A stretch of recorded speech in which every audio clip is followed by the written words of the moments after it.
ভাইয়া আমাদের মনে হয় নামাজের টাইম শেষ। আমরা মনে হয় শুরু করতে পারি যদি কোনো অসুবিধা না হয়।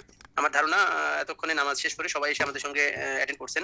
তো ভাইয়া যদি আমরা শুরু করি প্লিজ।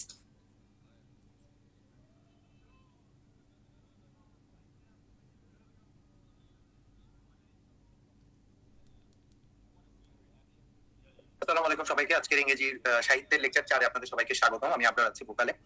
তো আজকের ইংরেজি ক্লাসে যে টপিকটা আছে সেটা হচ্ছে রোমান্টিক পিরিয়ড। সেটা আপনারা অনেকেই হয়তো বা জানেন যে এটা ইংরেজি সাহিত্যের অন্যতম গুরুত্বপূর্ণ একটা যুগ, এবং এই যুগটার উপর প্রাধান্য বিস্তার করে আপনার দেখা যায় যে যে কোনো পরীক্ষায় যখন সাহিত্যমূলক প্রশ্ন আসে সবচেয়ে বেশি পরিমাণ প্রশ্ন আসে রোমান্টিক যুগ থেকে। তো কাজেই আপনারা খুব সহজে ধারণা করতে পারছেন যে আমাদের আজকের লেকচারটা অনেক বেশি গুরুত্বপূর্ণ। এবং এখন পর্যন্ত বিসিএস এর যত প্রশ্ন এসছে, যতগুলো বিসিএস হয়েছে তার মধ্যে যত প্রশ্ন এসছে এই যুগ থেকে কোনো না কোনো প্রশ্ন ছিলই। আর এটা খুব কমন যে এখান থেকে প্রশ্ন থাকবেই, এটা হচ্ছে কমন। এমনও অনেক প্রশ্ন আছে যে অন্য কোনো যুগ থেকে প্রশ্ন আসে না, কেবলমাত্র রোমান্টিক থেকে একটা দুইটা প্রশ্ন চলে আসছে। বিভিন্ন নিয়োগ পরীক্ষাতেও বিসিএস ছাড়া অন্যান্য নিয়োগ পরীক্ষাতেও মাঝে মাঝে রোমান্টিক পিরিয়ড থেকে প্রশ্ন আসতে দেখা যায়। কেননা রোমান্টিক পিরিয়ড ইংরেজি সাহিত্যের সবচেয়ে বড় বড় উজ্জ্বল নক্ষত্র যারা, যেমন ওয়ার্ডসওয়ার্থ, শেলি, কোলরিজ, তারপর তারা হচ্ছে বিরাজমান। কাজে এই জায়গাগুলো থেকে আপনারা প্রায়শই জানেন যে রোমান্টিক পিরিয়ড থেকে বিভিন্ন ধরনের প্রশ্ন করা হয়। তো কাজে আশা করি আপনারা আজকে ধৈর্য সহকারে আমার সাথে স্টে করবেন এবং আমরা রোমান্টিক পিরিয়ড সম্পর্কে জানতে পারবো। তো ক্লাসের শুরুতে আমরা হচ্ছে এর আগে অন্যান্য যুগ সম্পর্কে কভার করেছি। আজকে আমি রোমান্টিক যুগ সম্পর্কে বলতে গেলে একটা জিনিস বলি আপনাদেরকে। প্রথমে আমি কিছুক্ষণ একটু মানে দেখেন, সাহিত্য পড়তে গেলে আপনারা অনেকে মুখস্থ করেন, আমি চাই না আপনারা মুখস্থ করেন। সাহিত্যটা বোঝারও একটা ব্যাপার আছে। আমরা যখন আগে কবিতা কি আমি যখন ছোটবেলা, আমি নিজেও কবিতা লেখার চেষ্টা করছি। তো কবিতা সবাই লিখে, প্রেমে ছেঁকা খেলে কবিতা লিখে, জীবনে ব্যর্থতা আসলে কবিতা লিখে, হতাশা থেকে কবিতা লিখে, আনন্দ থেকে কবিতা লিখে।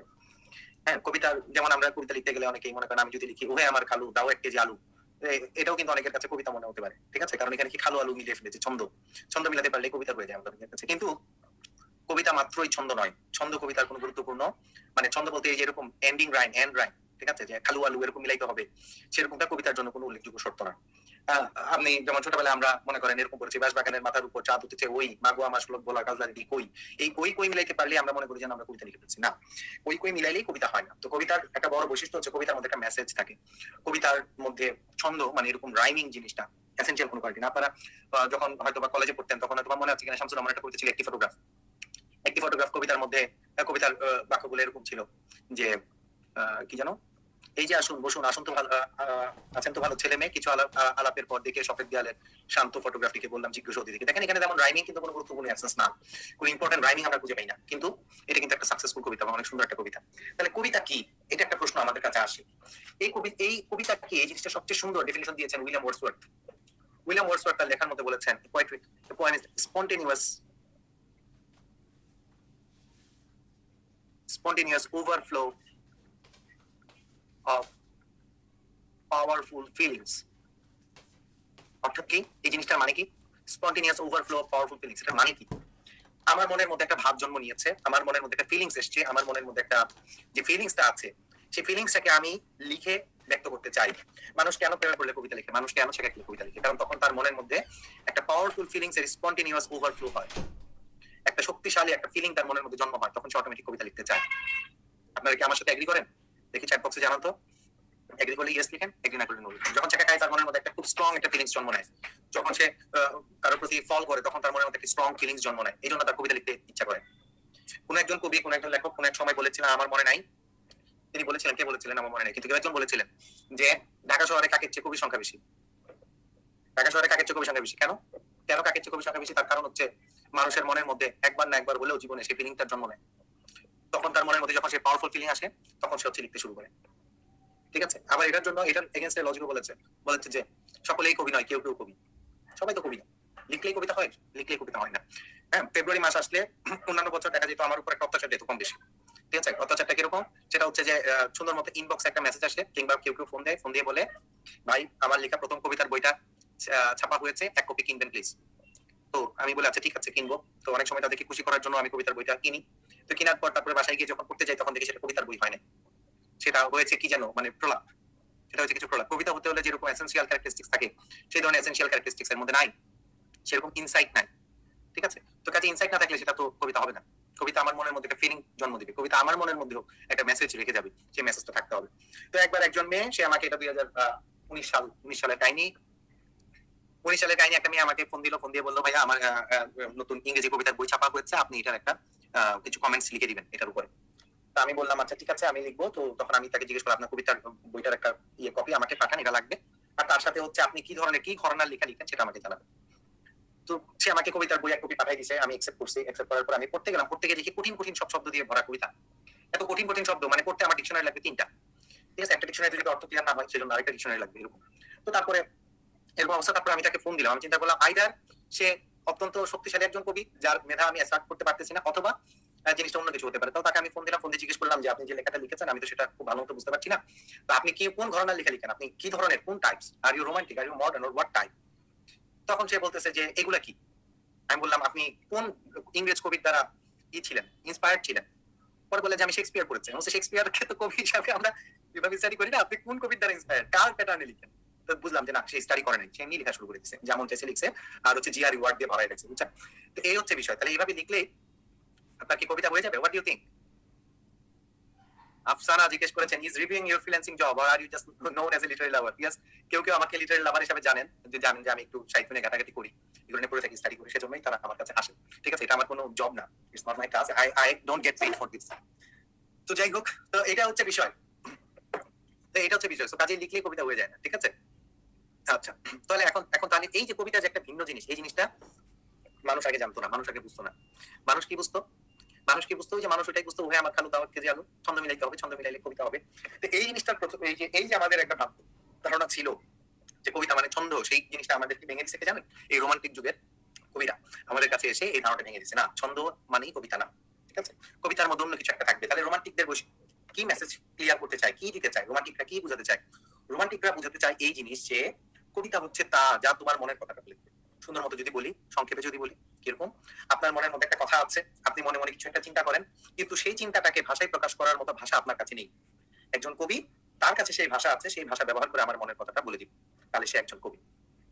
ঠিক আছে, ঠিক আছে। সো সো কি হতে পারে? তাহলে আমি কবিতা বলতে কি বুঝিয়েছি? কবিতা হচ্ছে সেটা জিনিস যা আমাদের মনের কথা বলে দিবে। আমার মনের মধ্যে যে কথাটা আমি ভাষায় প্রকাশ করতে পারছি না, কবি সেটা ভাষায় প্রকাশ করে দেয়। আপনি যখন কবিতা পড়েন, কবিতা পড়ার পর আপনার কাছে কি মাঝে মাঝে মনে হয় না, আরে এই কথাটি তো আমার মনের মধ্যে বহুদিন ছিল, আমি তো বুঝতে পারি নাই যে এই কথাটা আমার মনের মধ্যে ছিল, আজকে আমি পড়ার পর সেটা বুঝতে পারছি যে হ্যাঁ এই কথাটা আমার মনের মধ্যে ছিল। ঠিক আছে, গানের লিরিক্স আমাদের কেন ভালো লাগে? অনেক সময় গানের লিরিক্স দেখে আমরা বলি না যে এই লিরিক্সটাই তো একদম আমার মনের কথা বলছে।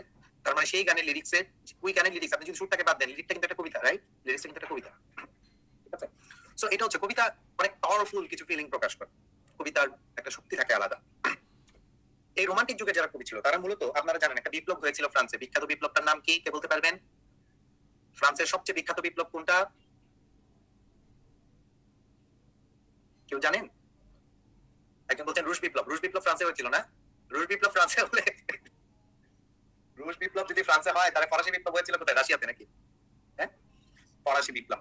ঠিক আছে, ফরাসি বিপ্লব। এই ফরাসি বিপ্লব অনেক ইম্পর্টেন্ট একটা বিষয়, কারণ কি ফ্রান্সে যখন বিপ্লব হয় তখন তার একটা প্রভাব ইংল্যান্ডে এসেও পড়েছিল। মনে করেন আপনি চিন্তা করেন, ইংল্যান্ড আর ফ্রান্স তো পাশাপাশি দেশ, তাই না? এটা তো জানেন, ম্যাপে তো দেখেছেন বোধহয়, তাই না? সো ইংল্যান্ড আর ফ্রান্স কিন্তু পাশাপাশি দেশ। এখন চিন্তা করেন আপনি, ইন্ডিয়াতে যদি একটা বিপ্লব হয় তার কিছু প্রভাব বাংলাদেশে এসে পড়বে না? শ্রীলঙ্কায় যদি একটা বিপ্লব হয় তার কিছু প্রভাব বাংলাদেশে এসে পড়বে না? আরো বসন্তের কথা চিন্তা করেন, এক দেশে হয়েছে আরেক দেশে কি প্রভাব পড়ে নাই? পড়ছে কিন্তু। তো ফরাসি বিপ্লব যখন হয়েছিল তার কিছু প্রভাব ইংল্যান্ডে এসে পড়েছিল, এবং ইংল্যান্ডের অনেক মানুষ তখন ফরাসি বিপ্লবের সমর্থক হয়ে ওঠে, এবং তারাও ফরাসি বিপ্লবের যে নীতি আদর্শ যেটা ছিল সেটার উপর ভিত্তি করে তারা ইংল্যান্ডেও পরিবর্তন চেয়েছিলেন। এই রোমান্টিক যুগের যারা কবি তারা কম বেশি এই ফরাসি বিপ্লবের এই মূল থিম বা মূল আইডিওলজির উপর বিশ্বাসী। কথাটা কি বুঝছেন আমি কি বলছি? তাহলে তারা কোন বিপ্লবের উপর বিশ্বাসী? রোমান্টিক যুগের কবিরা ফরাসি বিপ্লবের আইডিওলজির উপর বিশ্বাসী। ঠিক আছে, আচ্ছা। সো তাহলে আদনান লিখেছেন, is it coincidence that we are watching France versus Hungary match and reading French revolution? Yes, it is a coincidence. এইভাবে যদি আপনাদের মনে থাকে যে আজকে ফ্রান্স ভার্সেস হাঙ্গেরি ম্যাচের সময় আমরা রোমান্টিক লিটারেচার পড়তে গিয়ে ফরাসি বিপ্লবের কথা জেনেছিলাম এবং রোমান্টিসিজম হচ্ছে ফরাসি বিপ্লবের সাথে কানেক্টেড, তাহলে তো ভালো, মনে রাখতে পারলে ভালো। অসুবিধা আছে কোনো মনে রাখতে? এরকম কোনো, আমাদের যেভাবেই হোক মনে রাখতে পারলেই হতো। আচ্ছা, তো এখন শুরুর দিকে এই রোমান্টিসিজমের যারা কবি ছিলেন তারা বিশ্বাস করতেন বিপ্লবের মাধ্যমে পরিবর্তন সম্ভব, এবং তারা সেই অনুযায়ী বিপ্লবকে প্রচার করতে শুরু করেন, বিপ্লবের নীতি আদর্শকে তাদের লেখায় প্রচার করতে শুরু করেন।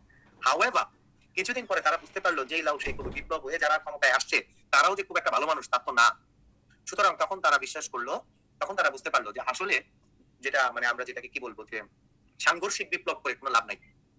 ঠিক আছে, সাংঘর্ষিক মানে যেটার মধ্যে ফাইট থাকবে, ইন্টেন্স ফাইট থাকবে, এই ধরনের বিপ্লব করে কোনো লাভ নাই। ঠিক আছে, তো তখন তারা বুঝলো যে আসলে মানুষের ভিতর পরিবর্তন দরকার। মানুষ এখন যে পথে সুখ খুঁজতে যাচ্ছে সেই পথ হচ্ছে ভুল পথ, বরং তাদেরকে সত্যিকার সুখের সন্ধান দেওয়া দরকার। এবং এই সত্যিকার সুখের সন্ধান কোথায় নিহিত আছে বলে আপনি মনে করেন? সত্যিকার সুখের সন্ধান কোথায় নিহিত আছে? এক একজন এক এক কিছু বলবেন। তবে এই রোমান্টিসিজমের যারা কবি ছিলেন, ধারক এবং বাহক, তারা বিশ্বাস করতেন সত্যিকার সুখের সন্ধান আছে নেচারে, অর্থাৎ প্রকৃতিতে। নেচার বলতে যা বোঝায় তাতে হচ্ছে এই সত্যিকার সুখের অবস্থান আছে। কনসেপ্ট কি ক্লিয়ার? কনসেপ্ট ক্লিয়ার হলে ইয়েস লিখেন।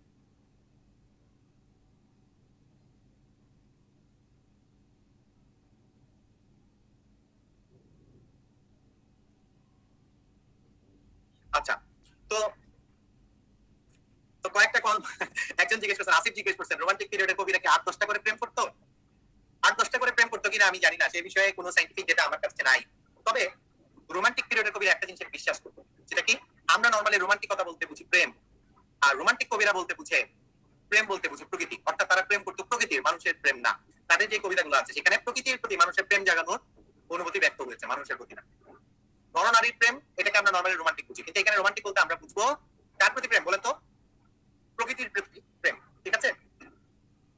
ওকে, নেচার, লাভ ফর নেচার, সুন্দর মতো আমরা লিখি, টার্মটা লিখি সবাই, লাভ ফর নেচার, আমি লিখে দিই।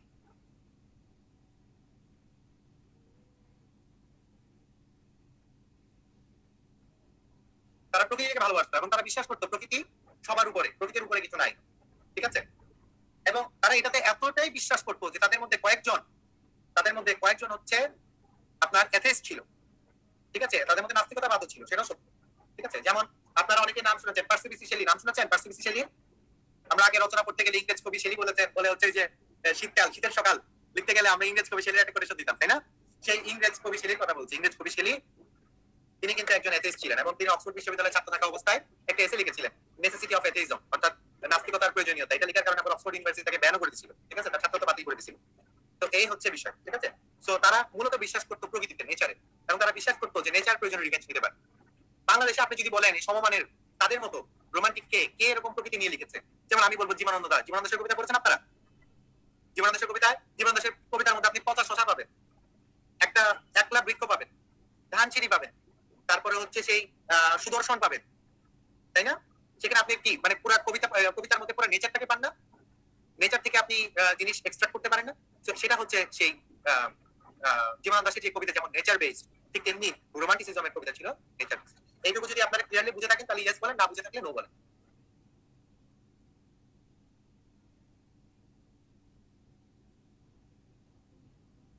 আচ্ছা, ঠিক আছে, তাহলে আমরা এখন সামনের দিকে যাই। Characteristics of romantic period in literature, একটা হচ্ছে কি গ্লোরিফিকেশন অফ নেচার, আমি আপনাদেরকে যেটা বুঝাইছি যে প্রকৃতির প্রতি। আচ্ছা, আর বাকি অনেকগুলো আছে, তার মধ্যে কয়েকটা একটু দেখাই। আমি আপনাদের সবগুলো জানা দরকার নেই, কয়েকটা জানলে। গ্লোরিফিকেশন অফ নেচারটা জানা লাগবে, থিম অফ সলিটিউডটা জানা লাগবে। সলিটিউড মানে কি? একাকিত্ব, ঠিক আছে? একাকিত্ব। আচ্ছা, তারপর হচ্ছে ফোকাস অন এক্সোটিসিজম, এটা বুঝাবো এই জিনিসটা কি। স্পিরিচুয়াল এন্ড সুপার ন্যাচারাল, এটা লাগবে। এক্সোটিসিজম এবং স্পিরিচুয়াল সুপার ন্যাচারাল জিনিসটা কি, এটা বুঝাবো একটু পরে। আপনারা এই কয়টা জিনিস একটু মাথায় রাখলে আপনারা একবার যদি কোটেশনও আসে আন্দাজ করে দাগ দিতে পারেন, ঠিক আছে? তাহলে এখন আমরা সামনের দিকে আগাই। আচ্ছা, এখানে অনেকগুলো কথা আছে, সেই কথাগুলোতে একটু পরে যাবো, আগে কাহিনী বলে আসি, একটু কাহিনীগুলো পড়ে আসি। Famous writers of the romantic period, তার মধ্যে কে কে আছে? William Wordsworth, Samuel Taylor Coleridge, sir Walter Scott, Jane Austen. তারপর জেন অস্টেন কিন্তু উপন্যাসিক, উনি কিন্তু কবি না, ঠিক আছে? চার্লস ল্যাম্বার্ট আছে। এখানে আমাদের দরকার এই যে শেলি, মোস্ট ইম্পর্টেন্ট হচ্ছে Shelley, Keats, Wordsworth, Samuel Taylor Coleridge. আর উপন্যাসিকদের মধ্যে মোস্ট ইম্পর্টেন্ট হচ্ছে জেন অস্টেন, আর এখানে Charles Lamb important. Yes, Charles Lamb. মোটামুটি এরা হচ্ছে মোস্ট ইম্পর্টেন্ট, ঠিক আছে? এদেরকে ফোকাস করে হচ্ছে আপনার করা হয়। তাহলে এখন আমরা একটু চলে যাই তারপরেরটাই, উইলিয়াম ওয়ার্ডসওয়ার্থ। এখন উইলিয়াম ওয়ার্ডসওয়ার্থ সম্পর্কে বলতে গেলে আগে আমাকে কয়েকটা কথা বলতে হবে। একটা বই বের হয়েছিল, বইটার নাম প্রিফেস টু লিরিক্যাল ব্যালান্স, নাম শুনেছেন? বা লিরিক্যাল ব্যালান্স নাম শুনেছেন আপনারা? লিরিক্যাল ব্যালান্স, এখন আপনাদেরকে বুঝাইতে হবে লিরিক্যাল কি আর ব্যালান্স কি। লিরিক্যাল ব্যালান্স, সরি আমি একটু ঠিকঠাক করে লিখি, দাঁড়ান। এই কথা বলতে বলতে লিখলে আমার লিখায় অনেক ভুল হয়, মনোযোগটা চলে যায় তো। সো লিরিক্যাল ব্যালান্স, এই হচ্ছে আপনার একটা কাইন্ড। আচ্ছা, এখন প্রশ্ন হচ্ছে লিরিক কাকে বলে, এটা হচ্ছে আপনাদের কাছে আমার একটা প্রশ্ন। লিরিক কাকে বলে? আচ্ছা, একটা মিনিট একটু অপেক্ষা করবেন, আমার ছোট্ট একটা কলার শিখুন।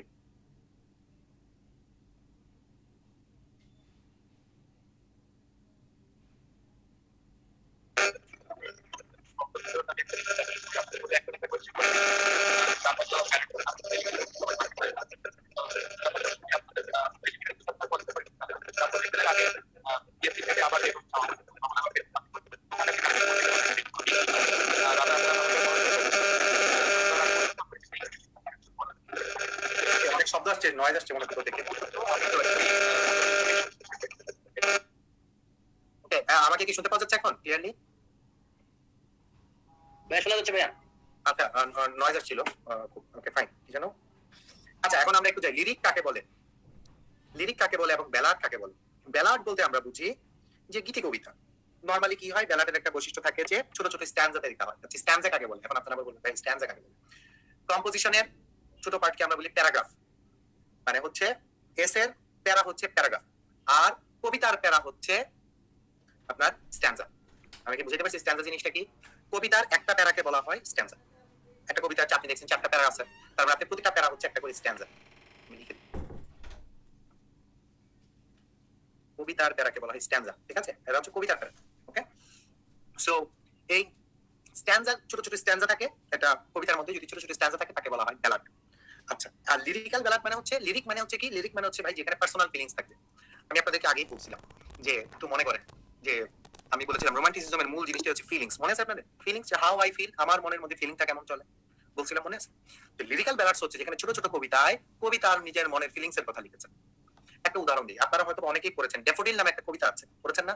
I wander lonely as a cloud that floats high over vales and hills. অনেকেই পড়েছেন, অনেকে হয়তো পড়েন নাই, কোনো অসুবিধা নেই। তো এখানে সে কি বলছে? কবি বলছেন যে আমি একা মেঘের মতো ঘুরে বেরিয়েছি। আই ওয়ান্ডার্ড, ওয়ান্ডার মানে হচ্ছে ঘুরে বেড়ানো। I wandered lonely as a cloud, একা একা একটা কিসের মতো? মেঘের মতো ঘুরে বেরিয়েছি। তাহলে এই যে একটা লাইন আছে, একটা ছোট্ট লাইন থেকে আমরা দেখি ক্লাউড নেচারে বিলং করে, লোনলি ক্লাউড সলিটিউড কে নির্দেশ করে, করে কিনা? দেখেন, চিন্তা করেন তো। that floats over high on vales and hills, দেখেন এটা এক ধরনের এক্সিস্টিজম। অর্থাৎ এই পাহাড় পর্বত সমুদ্রের উপর দিয়ে যে মেঘ ভেসে বেড়ায় তার মতো আমি ভেসে বেড়াই, সেটা এক ধরনের এক্সোটিসিজম। ঠিক আছে? সো এইটা হচ্ছে আপনার এরকম ছোট ছোট সেন্টেন্সের মধ্যে রোমান্টিক এলিমেন্ট খুঁজে পাওয়া যায়, যা দেখে আমরা ডিসাইড করি এটা একটা রোমান্টিক পোয়েম নাকি এটা কি ধরনের পোয়েম। প্রত্যেকটা যুগের আলাদা আলাদা বিষয় আছে। ভিক্টোরিয়ান যুগ একরকম, রোমান্টিক যুগ এরকম একরকম, এলিজাবেথান যুগ আরেক রকম। প্রত্যেকটা যুগের বৈশিষ্ট্য আছে। কবিরা র্যান্ডমলি লিখতে শুরু করে না, কবিরা একটা নির্দিষ্ট থিমের উপর লিখতে শুরু করে, তাকে যুগের সাথে তাল মিলিয়ে চলতে হয়। ঠিক আছে? এরকম। তো যেটা বলছিলাম, ওয়ার্ডসওয়ার্থ লিখেছেন এই লিরিক্যাল ব্যালান্স। এই লিরিক্যাল ব্যালান্স লিখতে গিয়ে শুরুতে যে একটা ডেফিনিশন দিয়েছিলাম, poetry is the spontaneous overflow of powerful feelings. এই লিরিক্যাল ব্যালান্সের আগে ছোট্ট করে একটা ভূমিকা লিখছে যে আমরা যে কবিতাগুলো লিখছি এই কবিতাগুলো আসলে কি টাইপের, কবিতাগুলো হচ্ছে রোমান্টিক, এবং এই রোমান্টিসিজম জিনিসটা কি সেটা তিনি এই লিরিক্যাল ব্যালান্সের আগের প্রিফেসে বর্ণনা করছেন। ওকে, আচ্ছা, স্পিরিচুয়াল এবং সুপার ন্যাচারাল এলিমেন্টস একটা এক্সাম্পল দিলে ভালো হতো। আমি দিব ইনশাআল্লাহ, সেই কথা আপনি অপেক্ষা করেন, একটু ধৈর্য সহকারে অপেক্ষা করেন, আমি আপনাদের একটু উদাহরণ দিই। সো এই লিরিক্যাল ব্যালান্সে তিনি সেটা বর্ণনা করেছেন। এই জন্য লিরিক্যাল ব্যালান্স দিয়ে রোমান্টিক যুগের যাত্রা শুরু। এখন প্রশ্ন হচ্ছে এই লিরিক্যাল ব্যালান্স কত সালে প্রকাশিত হয়? এই লিরিক্যাল ব্যালান্স প্রকাশিত হয়, কে বলতে পারবেন কত সালে? দেখি, কেউ কি জানেন লিরিক্যাল ব্যালান্স কত সালে প্রকাশিত হয়? 1798। এবং এই রোমান্টিক যুগ কত সালে শুরু হয়, কে বলতে পারবেন? রোমান্টিক যুগ কত সালে শুরু হয়? 1798 সালেই শুরু হয়। এই লিরিক্যাল ব্যালান্সের পাবলিকেশনের মধ্য দিয়ে রোমান্টিক যুগের যাত্রা শুরু। আমি আবার রিপিট করছি, এই লিরিক্যাল ব্যালান্সের পাবলিকেশনের মধ্য দিয়ে রোমান্টিক যুগের যাত্রা শুরু। বুঝা গেছে এই পর্যন্ত? আমরা যে দিন লিরিক্যাল ব্যালান্স প্রকাশিত হলো আপনি ধরে নেন ওই দিন থেকে রোমান্টিক যুগের যাত্রা শুরু। বুঝা গেছে কথা? সেই লিরিক্যাল ব্যালান্স এই জন্য প্রায় পরীক্ষা আসতে দেখা যায় লিরিক্যাল ব্যালান্স কার লেখা, লিরিক্যাল ব্যালান্স কত সালে প্রকাশিত হয়, এটসেট্রা এটসেট্রা। এর কারণ হচ্ছে এইটা। ঠিক আছে? এটা এই জন্যই বারবার রিপিটেডলি আসে। তাহলে আপনার কি মনে হয় যে বিসিএস যারা প্রশ্ন করে তারা র্যান্ডমলি বই তুলে দেয়? আপনাদের কি মনে হয় বিসিএস যে লিটারেচারের কোশ্চেন আসে এগুলো র্যান্ডমলি তুলে দেয়? যে কোশ্চেনগুলো রিপিট করা হয় বছরের পর বছর সেগুলো র্যান্ডমলি ইচ্ছা মতো মন চাইছে একটা বইয়ের নাম তুলে দিছে? আপনাদের কি মনে হয়? কখনোই না। তার পিছনে লজিক থাকে, তার পিছনে কারণ থাকে। অনেকে বলে যে লিটারেচারটা একটা তুলে দিলেই হইলো, একটা তুলে দিলেই হয়, একটা তুলে দিলেই হয় না। হয়তোবা কারণটা আপনি জানেন অথবা জানেন না, বাট কোনো কিছু র্যান্ডমলি কখনো তুলে দেওয়া হয় না, বরং এই প্রশ্নগুলোর মাধ্যমে ডেপথ অফ নলেজ যাচাই করা হয়। ঠিক আছে? আচ্ছা, তাহলে এখন আসেন আমরা তারপরে যে সামনের দিকে আগে। এই লিরিক্যাল ব্যালান্স পাবলিকেশনের সময় এই লিরিক্যাল ব্যালান্স পাবলিশ করেন হচ্ছে উইলিয়াম ওয়ার্ডসওয়ার্থ। এই উইলিয়াম ওয়ার্ডসওয়ার্থের একজন বেস্ট ফ্রেন্ড আছে। বেস্ট ফ্রেন্ড কে নাম বলতে পারবেন? উইলিয়াম ওয়ার্ডসওয়ার্থের বেস্ট ফ্রেন্ড কে ছিল? কেউ জানেন? সেই কবির নাম ছিল স্যামুয়েল টেইলর কোলেরিজ। উইলিয়াম ওয়ার্ডসওয়ার্থের বেস্ট ফ্রেন্ডের নাম ছিল স্যামুয়েল টেইলর কোলেরিজ। এই কোলেরিজের সাথে মিলে এই উইলিয়াম ওয়ার্ডসওয়ার্থ তারা হচ্ছে রোমান্টিক যুগের ইন্ট্রোডাকশন করায় দেন আমাদের। ঠিক আছে? তো এখন এখানে অনেকগুলো টার্ম আছে, এখানে দেখেন লিখছে poet of nature. Poet of nature বলতে আমরা কি বুঝি? প্রকৃতির কবি, স্বাভাবিক সে রোমান্টিক কবি, সেটা তো হবে। আরেকটা বলেছে পোয়েট অফ চাইল্ডহুড। কেন? প্রশ্ন হচ্ছে কেন তাকে কেন পোয়েট অফ চাইল্ডহুড বলা হয়? কেউ কি জানেন কেন স্যামুয়েল ওয়ার্ডসওয়ার্থকে পোয়েট অফ চাইল্ডহুড বলা হয়? আমাদের বর্তমান এনসিটিভি যে বইটা আছে ক্লাস 12 এর, এই বইটাতে একটা কবিতা আছে। কবিতাটার মধ্যকার একটা লাইন আমি বলি আপনাদের, সেটার মধ্যে লেখা child is the father of the man. Child is the father of the man, নাম শুনেছেন? এই লাইনটা শুনেছেন আগে? আমরা অনেক সময় বলি না আজকের শিশুই আগামী দিনের ভবিষ্যৎ। আমরা আজ কেমন শিশু রেখে যাচ্ছি সেটা হচ্ছে আগামী দিনের পৃথিবী। এই কনসেপ্টটার ইন্ট্রোডাকশন করাই দিয়েছেন উইলিয়াম ওয়ার্ডসওয়ার্থ। এই জন্য তাকে বলা হয় পয়েন্ট অফ চাইল্ডহুড। ওকে, ঘুমিয়ে আছে শিশুর পিতা সব শিশুর অন্তরে, সেটাই একই কথা, সেম। সো এই জিনিসটারই ইন্ট্রোডাকশন করাই দিয়েছেন কে? এই উইলিয়াম ওয়ার্ডসওয়ার্থ। এই জন্যই তাকে হচ্ছে বলা হয় পয়েন্ট অফ চাইল্ডহুড। তাহলে আসেন আমরা একটু দেখি তার লেখা কবিতাগুলোর নাম কি। এর মধ্যে আছে lyrical ballads, very very important. Preface to lyrical ballads হচ্ছে ওই যে বলছে তার আগে লেখা এসেটা যে এরোমাটিসিজম কি এবং আদার্স। Prelude important. তারপর হচ্ছে ড্যাফোডিলস খুব ইম্পর্টেন্ট, আমি মোস্ট ইম্পর্টেন্ট গুলো দাগ দিচ্ছি, তারপর আপনারা যা যা মনে রাখতে পারেন। তিনটা নেবে important. Solitary reaper very very very very important, ঠিক আছে? এই কয়টা most important point William Wordsworth. Okay, আচ্ছা, তারপরে চলে যাই আমরা পরের দিকে। তাহলে পয়েন্ট অফ চাইল্ডহুড ইজ আমাদের কাছে প্রশ্ন করেছে, দেখি কে উত্তর করতে পারবেন।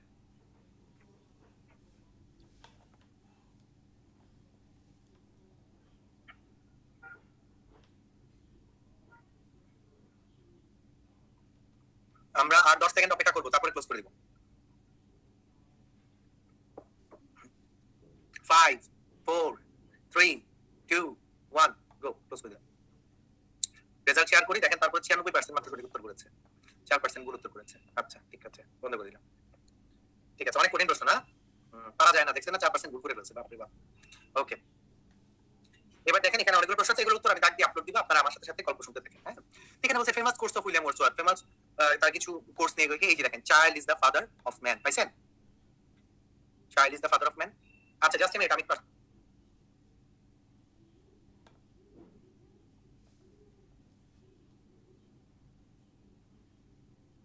ওকে। সো এইটা একটা কোটেশন। তারপরে হচ্ছে আপনার এখানে আরেকটা, এই যে I wander lonely as a cloud, এই যে একটু আগে গল্প করতে করতে কিন্তু আমি বলছিলাম এই কোটেশনটার কথা, right? I wander lonely as cloud, এটার কথা কিন্তু আমি বলেছিলাম। তারপরে হচ্ছে আপনার দেখেন এই যে এটার পরের লাইনই আসলে এই দুইটা একই, that floats on high over vales and hills, এটা ওই এই কবিতারই লাইন, ঠিক আছে? তারপরে এই যে এই ডেফিনিশনটার কথা বলেছিলাম, poetry is the spontaneous overflow of powerful feelings, মনে আছে? বলেছিলাম, দেখেন তো মনে থাকে নাকি?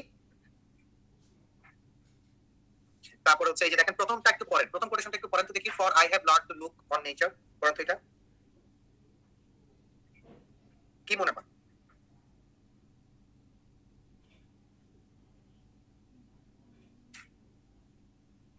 আচ্ছা, এটা হচ্ছে কোথা থেকে নেওয়া? এটা হচ্ছে তিনটা নেবে থেকে নেওয়া, ঠিক আছে?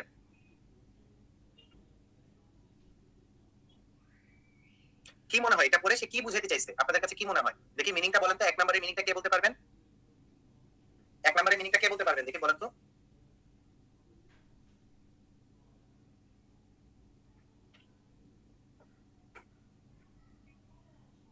কি বলতে চাইছে এখানে? এই যে বললো স্যাড মিউজিক অফ হিউম্যানিটি, মানে কি?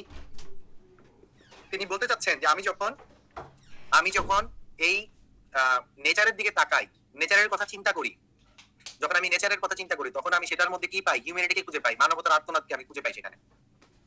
দেখেন এই লাইনটা কতটা ডিপ, কতটা ভালো লাগে কিন্তু এই লাইনগুলো। আপনি আসলে চিন্তা করেন, আপনি সকালবেলা আপনি দেখবেন, ভোরবেলা আপনি যদি ঘুম থেকে উঠে গিয়ে একদিন আকাশ দেখেন, ভোরবেলার আকাশ, আপনার ভালো লাগবে, ভালো লাগবে। আমি একবার একটা আমাদের পার্শ্ববর্তী দেশ ইন্ডিয়াতে গিয়েছিলাম। ইন্ডিয়ার মেঘালয়ে যাওয়ার পর ওখানে একটা গ্রাম আছে, বুঝছেন? ওই গ্রামের ওখানে মানুষজন সকালবেলা ঘুম থেকে উঠে, এই ভোরবেলা যখন সূর্য ওঠে, তখন তারা ওই পাহাড়ের আশেপাশে হাঁটে, সূর্যোদয় দেখে তারা পাহাড় থেকে।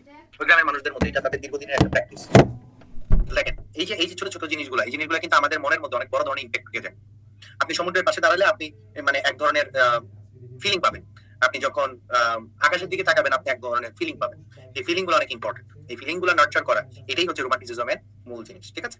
আমরা একটু পরে কবিতার কথায় যাবো। যখন আমরা কবিতার কথায় যাবো তখন আপনি পাবেন। যেমন এখানে একটু আগে আমি একটা কবিতার কথা বলছিলাম, কবিতার ডেসক্রিপশন করে আছে। আমরা আসি একটু ডেফোডিলস পয়েমের থিমের কথা। ডেফোডিল পয়েমের থিমের মধ্যে বলছে যে আমি একদিন গেছি ঘুরতে, তো এটা আসলে বাস্তব ঘটনার প্রেক্ষিতে রচনা করা, ঠিক আছে? বাস্তবে একদিন হচ্ছে ওয়ার্ডসওয়ার্থ কোলরিজ এবং তার বউ নিয়ে হচ্ছে সে গেছে হচ্ছে একটা জায়গায়, সেই জায়গায় যাওয়ার পর যা দেখছে অনেকগুলা ডেফোডিল ফুল, ঠিক আছে? অনেকগুলা ডেফোডিল ফুল। এই ফুল দেখার পরে আর মনের মধ্যে ভালো লাগছে, অনেক ভালো লাগছে। যেমন ওই যে আমরা গোলাপ গ্রামে ঘুরতে যাই না, অনেকে ঢাকায় যারা থাকি গোলাপ গ্রামে ঘুরতে যাই না কেন? যাওয়ার পর যাই দেখে অনেকগুলা গোলাপ, চারপাশে তাকাই খালি গোলাপ আর গোলাপ। গেছেন কেউ গোলাপ গ্রামে? জানাই মনে হয় কেউ গোলাপ গ্রামে জানে না? হ্যাঁ, গোলাপ গ্রামে যাওয়ার পর আপনি মনে করেন ডেফোডিল হচ্ছে একটা ফুলের নাম, সেখানে হচ্ছে আপনি এই ডেফোডিলের জায়গায় আপনি গোলাপ ফুল চিন্তা করেন। ডেফোডিল দেখছেন, তার দেশে ডেফোডিল আছে, আমাদের দেশে আমরা গোলাপ ফুল দেখবো। কিংবা অনেকে হচ্ছে দিয়াবাড়ি যায়, আস্তানগর যায়, কাশফুল দেখতে যায় না? যাওয়ার পর যায় দেখে কাশফুল আর কাশফুল, দেখা যায় সেম সেম একই ফিলিং। তো যাওয়ার পর আপনি যখন দেখেন প্রচুর কাশফুল, প্রচুর গোলাপ ফুল, আপনার কাছে কেমন লাগবে? খুব ভালো লাগবে না? এই যে ফিলিংটা ছিল, সেই ফিলিংটা এখানে বর্ণনা করা আছে। এটাই হচ্ছে তার মেইন থিম, ঠিক আছে? তো এখানে কি বলছে? এখানে বলছে যে যে আমরা একদিন গেছি ওখানে, যাওয়ার পরে আমার কাছে মনে হয়েছে আমি মেঘের মতো ঘুরে বেড়াইছি এবং সেখানে হচ্ছে প্রচুর পরিমাণ ড্যাফোডিল ফুল নাচতেছে। সে বলছে যে আমি দেখছি প্রচুর পরিমাণ ড্যাফোডিল ফুল। এক জায়গায় সে বলে 10,000 saw at a glance, আমি এক নজরে মনে হয় 10,000 ফুল দেখে ফেলছি। এক নজরে 10,000, সে কি গুনছে এক নজরে কয়টা ফুল দেখছি? গুনছে, একটা দুইটা তিনটা চারটা করে 10,000 গুনছে সে? সে কখনোই গুনে নাই। তাহলে এই যে একটা জিনিস বাড়ায় বললো, এই জিনিসটাকে কি বলে, কে বলতে পারবেন? এই জিনিসটাকে বলা হয় হাইপারবোলি। থ্যাংক ইউ, জুলফিকার সবার আগে সঠিক উত্তর করেছেন। এই জিনিসটাকে বলা হয় হাইপারবোলি। অর্থাৎ 10,000 saw at a glance, আমি এক নজরে 10,000 ফুল দেখছি, এই জিনিসটাকে বলা হাইপারবোলি। ঠিক আছে?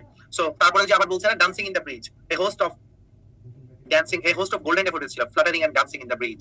তো এই জিনিসটা যখন বলে a host of golden daffodils fluttering and dancing, মনে হচ্ছে ড্যাফোডিল ফুলগুলো নাচতেছে। তাহলে এই যে আমি ফুলকে না চাইলাম, এই জিনিসটাকে কি বলে? এই যে ডান্সিং এর কথা বলছি, এটাকে কি বলে, কে বলতে পারবেন? এটাকে বলা হয় পার্সনিফিকেশন।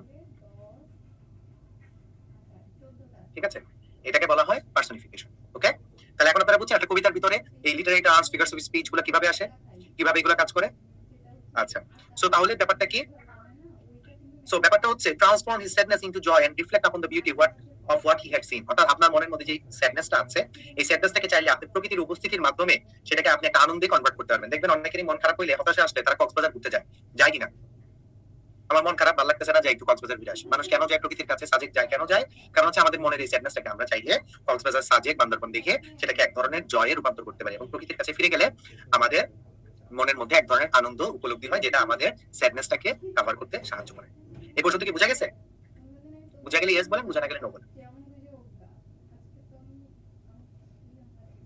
ঠিক আছে, আচ্ছা তাহলে আসলে আমরা তারপরে যাই। সো বলেন দেখি, who wrote when all at once I saw a crowd stop holding the photo, দেখি কে বলতে পারেন? উত্তর বলেন দেখি।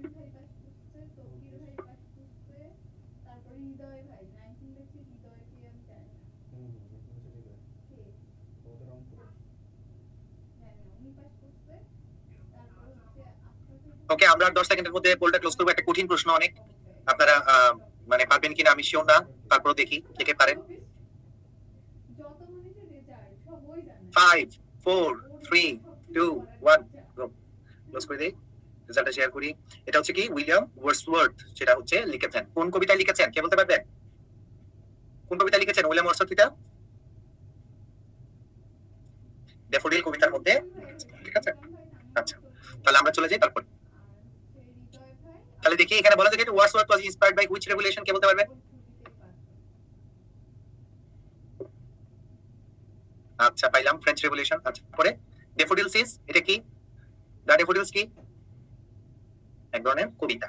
ঠিক আছে, ওকে এবার চলে যাই আমরা সলিটারি রিপার। এটা ওয়ার্ডসওয়ার্থের লেখা আরেকটা গুরুত্বপূর্ণ কবিতা, এখান থেকে প্রায় প্রশ্ন আসে। আমি সলিটারি রিপারের মূল জিনিসটা বলি। সলিটারি রিপারে হচ্ছে একদিন কবি গিয়ে দাঁড়ায় আছে, দেখে যে দূরে একটা মেয়ে হচ্ছে ফসল কাটতেছে, ধান কাটতেছে আর গান গাইতেছে। সে যে গানটা গাইতেছে, সেই গানটা হচ্ছে একটা মন খারাপ করা গান, স্যাড গান। ঠিক আছে, ওকে তাহলে আমি আরেকবার রিপিট করি। কনটেক্সটটা কল্পনা করেন, চোখ বন্ধ করে কল্পনা করেন যে কবি একদিন গেছে ধান খেতে যায়, দেখে একটা মেয়ে ধান কাটতেছে আর গান গাইতেছে, সে একটা দুঃখের গান গাইতেছে। এইটাই হচ্ছে সলিটারি রিপার। একটা পুরো ক্ষেতের মধ্যে একটা মেয়ে একা, তাহলে সেটা কি? সে এক ধরনের সলিটারি, কারণ সে একা, আর কেউ নাই, ওই মেয়েটা ছাড়া আর কেউ নাই। আর রিপার হচ্ছে যে ফসল কাটে, সে হচ্ছে রিপার। ঠিক আছে, বুঝছেন আমার কথা?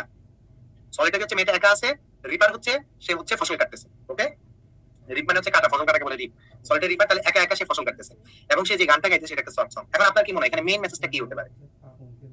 What could be the main message here? এখানের মেইন মেসেজটা হচ্ছে এরকম, মানুষের জীবনে দুঃখ থাকে, দুর্দশা থাকে, অনেক কিছুই থাকে, রাইট, স্যাডনেস থাকে, কিন্তু আবার সে যে গান গাইতেছে, সে যে মানে সেটা তো এনজয় করতেছে নাকি? সে গান গাইতে গাইতে ফসল কাটতেছে, সেটাকে তো সে এনজয় করতেছে।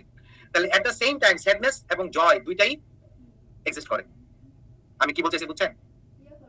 মানুষের জীবনে দুঃখ এবং আনন্দ দুইটা এক্সিস্ট করে। আপনি দেখবেন আপনার অনেক দুঃখ হয়েছে মনের মধ্যে, আপনার মনের মধ্যে অনেক দুঃখ হয়েছে, আপনি কান্না করলেন, আধা ঘন্টা ইচ্ছা মতো মন মতো কান্না করলেন, দেখবেন আপনার মনের মধ্যে একটা স্যাটিসফ্যাকশন আসে, না আমি ইচ্ছা মতো কাঁদছি, তো কান্নার মধ্যে আনন্দ আছে।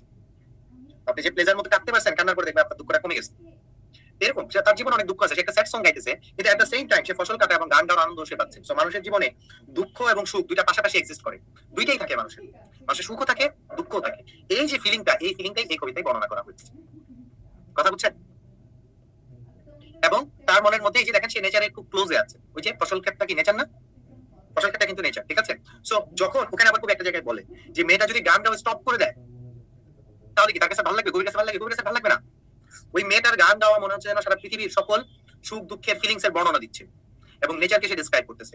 সো এই জন্য হচ্ছে কবি তখন বিমুগ্ধ নয়নে ওই মেয়েটার দিকে তাকাই থাকে আর হচ্ছে তার গান শুনতে থাকে। এটাই হচ্ছে এই কবিতার মেইন কথা, ঠিক আছে? আচ্ছা, তারপরে আমরা চলে যাই। এখানে অনেকগুলো প্রশ্ন আছে, এগুলা উত্তর আমি বিশ্বাস করি আপনারা পারবেন। তারপরে আমি চলে যাই একটু পরেরটায়। এবার চলে আসি লিরিক্যাল ব্যালান্স। লিরিক্যাল ব্যালান্স সম্পর্কে আমি অলরেডি আপনাদেরকে বলেছি, আপনারা একটু পড়বেন, পড়লে এটা পারবেন আমি বিশ্বাস করি, ঠিক আছে? ওকে, রাখি কি লিখেছেন, একটা বড় মেসেজ লিখে পাঠিয়েছেন। কি লিখেছেন? আমি গণিতের ছাত্রী, কখনো ইংরেজি সাহিত্য পড়া হয়নি সেভাবে। আপনার ক্লাসের মধ্য দিয়ে ইংরেজি সাহিত্য বেশ ভালো লাগছে পড়তে। আলহামদুলিল্লাহ, ভালো লাগছে যে, এটাই আসল কথা। আপনারা তো ইংরেজি লিটারেচার খালি মুখস্থ করতে যান, মুখস্থ করবেন না। ভালো লাগা থেকে পড়েন, দেখবেন এমনি পড়তে ইচ্ছা করবে। আমি চাই না আপনারা মুখস্থ করতে থাকেন ব্লাইন্ডলি, যেটা বার্ডেন নিয়ে মুখস্থ করা, সেটা আমি চাই না। আমি চাই আপনারা পড়েন, আনন্দ নিয়ে পড়েন, মনে রাখেন, আনন্দ নিয়ে মনে রাখেন, চাপ নিয়ে মনে রাখেন, ঠিক আছে? আনন্দ নিয়ে মনে রাখেন। এখন আমরা চলে আসি স্যামুয়েল টেলর কলেজের কাছে, ঠিক আছে? তো স্যামুয়েল টেলর কলেজ তিনি একই সাথে ওয়ার্ডসওয়ার্থের আত্মীয় এবং বেস্ট ফ্রেন্ড ছিলেন। এই কোলরিজ সম্পর্কে বলতে গেলে একটা মজার কথা বলবো এই কোলরিজের একটা মজার জিনিস সাকিব ভাইটা বলে দিচ্ছে। হ্যাঁ, তো কোলরিজ হচ্ছে নেশা করতো, বুঝছেন? সে হচ্ছে আফিম খাই, আফিম, ঠিক আছে? সে কিন্তু নেশা করছিল। কোলরিজ একদিন এরকম নেশা করে ঘুমাইতে গেছে, বুঝছেন? গাঁজা খাইছে, আফিম খাইছে, খায়া হচ্ছে ঘুমাইছে। তো ঘুমের মধ্যে সে একটা স্বপ্ন দেখছে।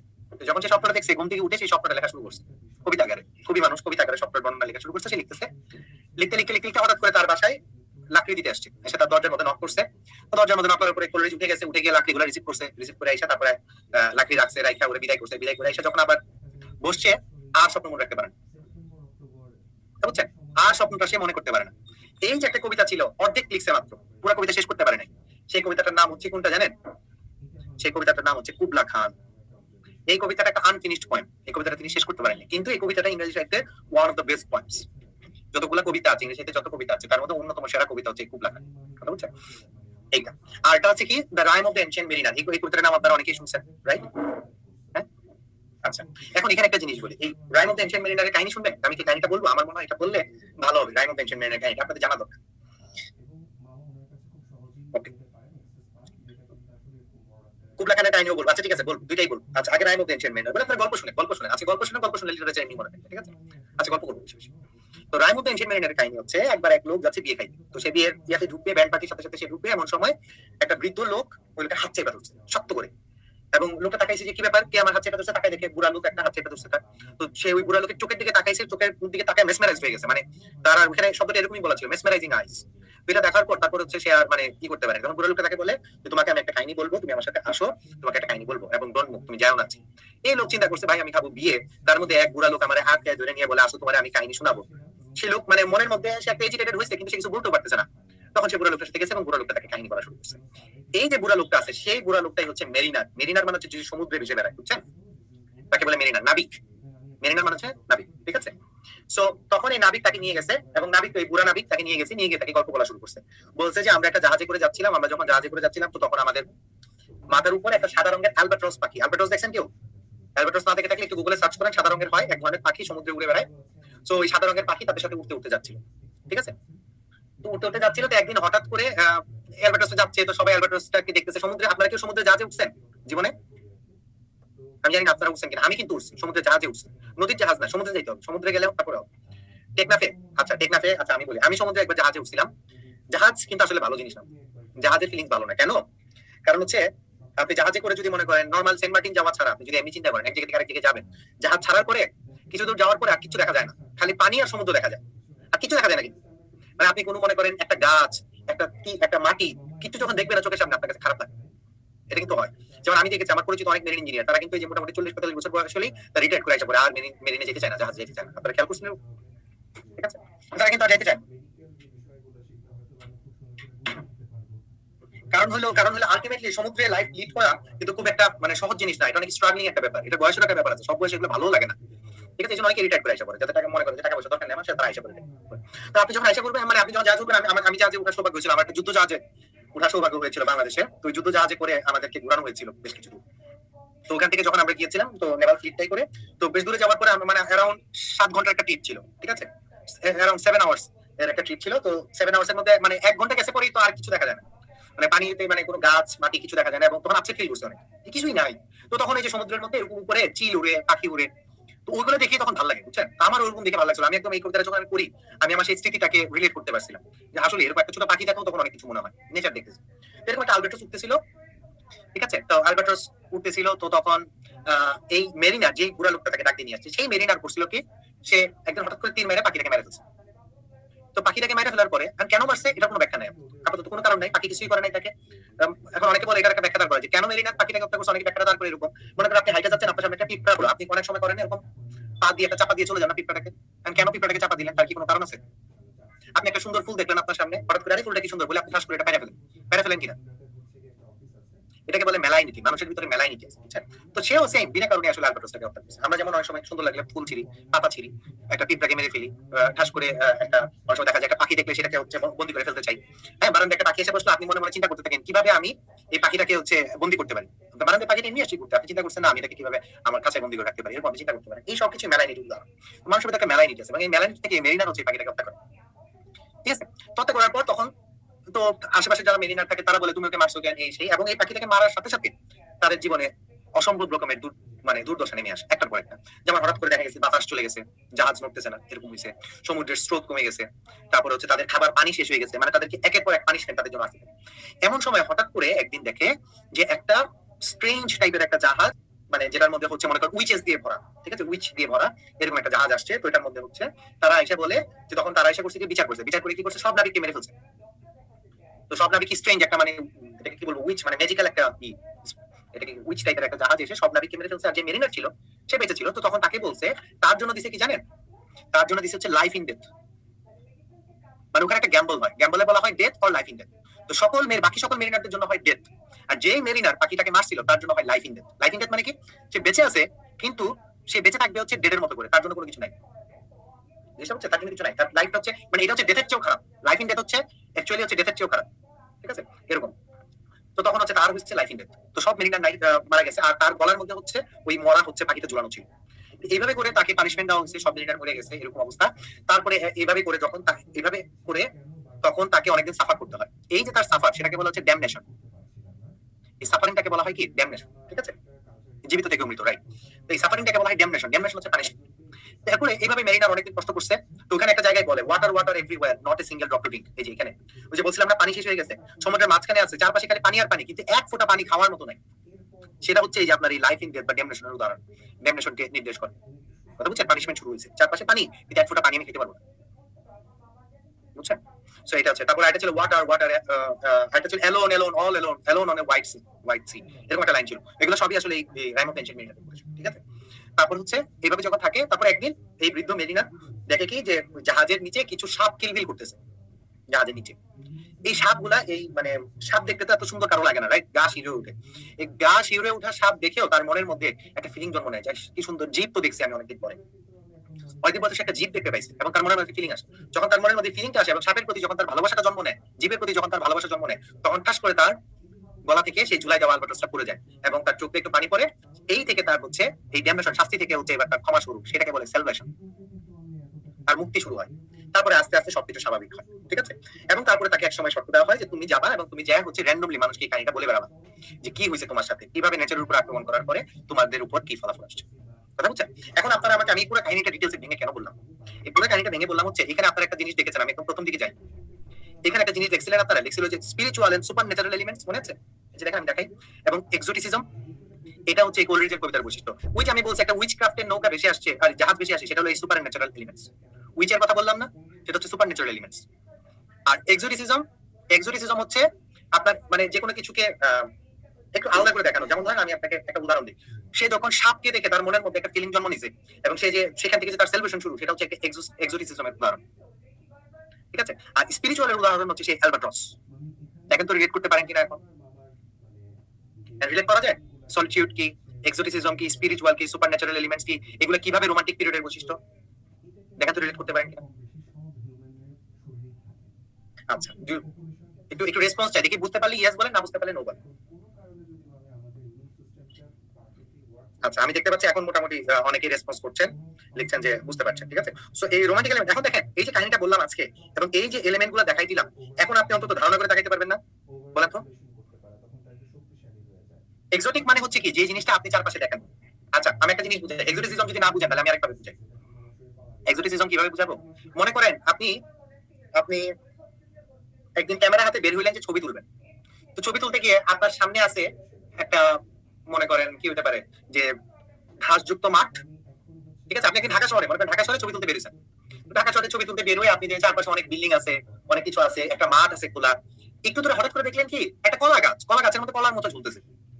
তাহলে এখন আপনি চিন্তা করলেন যে এই কলার মোচা তো নরমালি ঢাকা শহরে দেখা যায় না, আমি কলার মোচার একটা ছবি তুলবো। আপনি এই চিন্তাটা করবেন কিনা?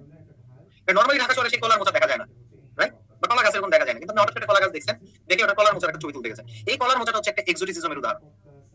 কারণ নরমালি এই সোসাইটিতে ওইভাবে কলার মোচাটা এক্সিস্ট করে না। আপনি একবার গ্রামে গেছেন, গ্রামে গিয়ে হচ্ছে আপনি হাঁটতেছেন, চারপাশে প্রচুর টিনের বাড়ি আছে, কলা গাছ আছে। আপনি গ্রামে গিয়ে কলা গাছের ছবি আপনি তুলতে খুব একটা চাইবেন না, গ্রামে থেকে সে কিন্তু কলা গাছের ছবি তুলেন। হঠাৎ করে হাঁটতে দেখলেন একটা দোতলা সুন্দর বাংলো বাড়ি, আপনি চিন্তা করলেন আমি বাংলো বাড়িটা একটা ছবি তুলবো। এখন দেখেন গ্রামের কন্টেক্সটে সেই বাংলো বাড়িটা হচ্ছে একটা এক্সোটিসিজমের উদাহরণ, তার কারণ হচ্ছে ওইটা ওখানে তেমন একটা প্রিভেলেন্ট না। এখন কি বুঝছেন এক্সোটিক জিনিসটা কি? বুঝে থাকলে ইয়েস বলেন, না বুঝে থাকলে no.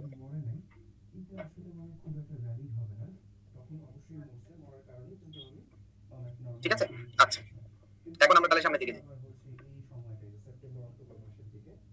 So rime of ancient mariner কি এবং এটা কাহিনী কি সুন্দর মতো কিন্তু বললাম, ঠিক আছে? ওকে, এটা কিন্তু সুন্দর মতো বললাম। সো এগুলোর অ্যান্সার আছে, এগুলোর অ্যান্সার আমি দাগ দিই। আচ্ছা আমরা কি ছোট একটা ব্রেকে যাবো নাকি?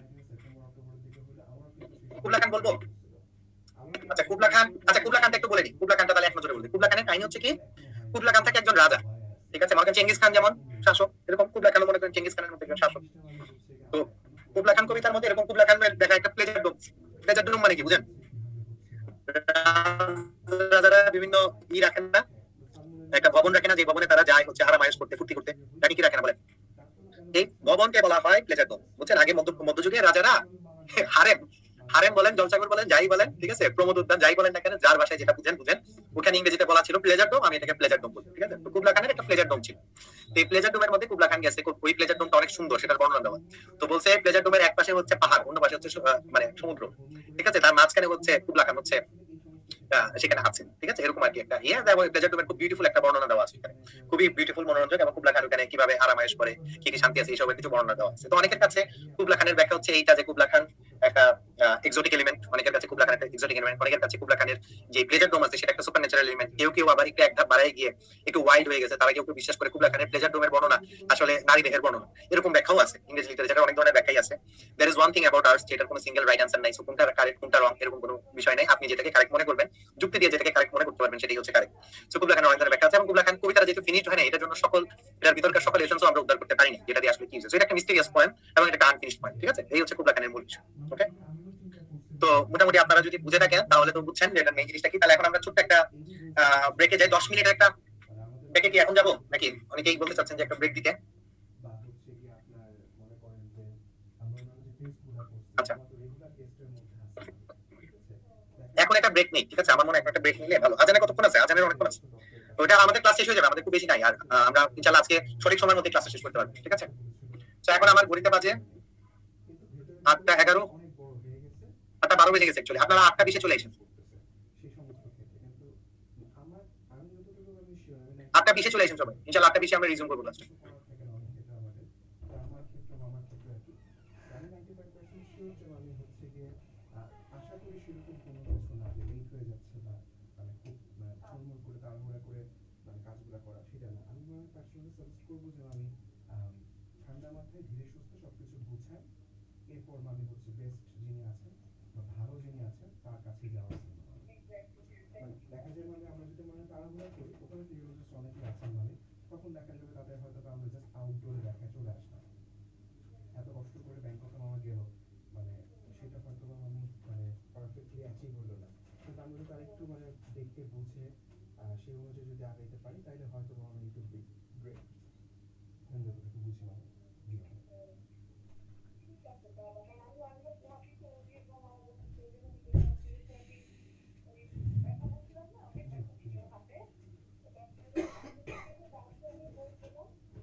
অবশ্যই এবং ইউজ করা উচিত। হ্যাঁ, প্রত্যেকটা ওষুধেরই মানে কিছু সাইড ইফেক্ট থাকে কম বেশি। তো সেটা আমাদের সবার ক্ষেত্রেই কিন্তু হয় মানে। কিন্তু তারপরেও হচ্ছে পৃথিবীর প্রচুর মানুষকে মেরোপেনাম দেওয়া হয়েছে, তারা দিব্যি বেঁচে আছে। 50, 60, 70 বছর এক্সট্রা বেঁচে আছে, 70, 80, 90 বছর পর্যন্ত বাঁচতেছে, প্রচুর মানুষ আছে। তারপরেও ভাবি এটা হচ্ছে একটু মানে ওই যে হাতে ধরে রাখা বা একটু কশাস থাকা আর কি, ইলেকট্রো ড্রাগস ইউজ করার পরে আর কি। মামি আপনি টেনশন নিয়েন না, আমরা ভরসা মামি, মামি ইনশাআল্লাহ ভালো হয়ে যাবে। আমি মানে তারপরে মামি আপনারা মানে অন্যান্য ডক্টরদের সাথেও কথা বলতে পারেন, আপনাদের ফ্যামিলি ডক্টর অন্যান্য যারা আছে সবার সাথে কথা বলে দেখতে পারেন। তবে আমার কাছে যেটা মনে হয়েছে মামার বিষয়টা, যে এই দফা মামা সুস্থ হলে এরপর সবকিছু গুছিয়ে একটু ভালো করে জেনে এরপর মানে আমাদের ব্যাংককে গেলে মনে হয় মানে সবচেয়ে বেশি ভালো হবে। কারণ আমাদের টার্গেটটা হচ্ছে যে এটা তো মানে আমাদের রেগুলার যারা ডক্টর আছে তারা কিন্তু আমাদের মানে কিউর করতে পারছে না, তার মানে তো একটা স্পেশালাইজড বিষয়। তো স্পেশালাইজড বিষয়গুলো আমি একটু ঠান্ডা মাথায় ধীরে চিন্তে মানে সিদ্ধান্ত নেওয়াটাই মনে হয় আমি সর্বোত্তম। যেমন আমি একটা জাস্ট একটু বলি মামি, যে আমার ক্ষেত্রে আমাদের এক স্যার, আমি অনেক বড় স্যার, আমি ওনার কোনো দোষ দেখি না। উনি কিন্তু আমি বলে দিয়েছিল যে এটা টিউবারকুলোসিস, টিবি। তো আমি টিবি ড্রাগ শুরু করে দিতে গেছিলাম, একেবারে মানে কিনে ফেলবো। সেই অবস্থায় আমাদের আরেক স্যারের কথা শুনে আমি আরেকজন স্যারের কাছে গেলাম। তো উনি এটা অনেকক্ষণ ধরে দেখে বললো যে বাবা তুমি একটু টিবি ড্রাগ এখনই খাইও না, আমরা আরো একটু দেখি। তো আমরা কিন্তু আমি 2.5 মাস লেট করছি। লেট করার পরে কিন্তু আমি ঠিকই পাইলাম যে না আমার আসলে টিবি ড্রাগ খেলে লাভের থেকে লস বেশি হবে। তো ওই যে আমি একটা রিস্ক নিয়েছিলাম, একটু সবর করছিলাম। আমি ডক্টর হওয়ার কারণে আমার কাছে নিজের মনে হয়েছে, কারণ আমি যদি টিবি ড্রাগ একবার কিনে ফেলি আর এটা মানে আমার তো আরো মানে লাইফটা এখনো বাকি মানে। তো টিবি ড্রাগের অনেক সাইড এফেক্ট মানে। তো সেটা আমি আসলে কতটা বিয়ার করতে পারবো, তার থেকে বরঞ্চ আমি 2 মাস 2.5 মাস একটু কষ্ট করি, তারপরে আমি আরেকটু জেনে বুঝে ড্রাগসটা নিই।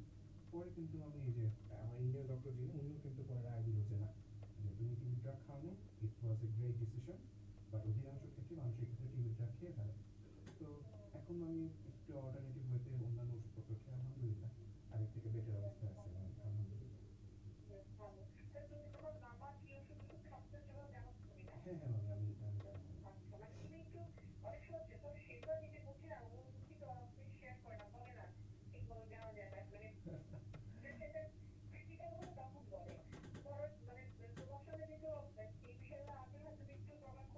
না না না মামি, আমি আজকেও মামি আমার সাথে কথা হয়েছে, গতকালকেও মামি আমার সাথে কথা হয়েছে। ইভেন মামা পুলিশ হাসপাতালের ওষুধ আমি একটু চেঞ্জ করতে বলেছিলাম মামিকে, যে মামা আপাতত একটু পুলিশ হাসপাতালের ওষুধ মানে জাস্ট ওই অ্যান্টিবায়োটিকটা যেহেতু এটা একটু মনে হচ্ছে কাজ করে না, ওটা হাসপাতাল থেকে না নিয়ে আপনি একটু বাইরে থেকে কিনে খান।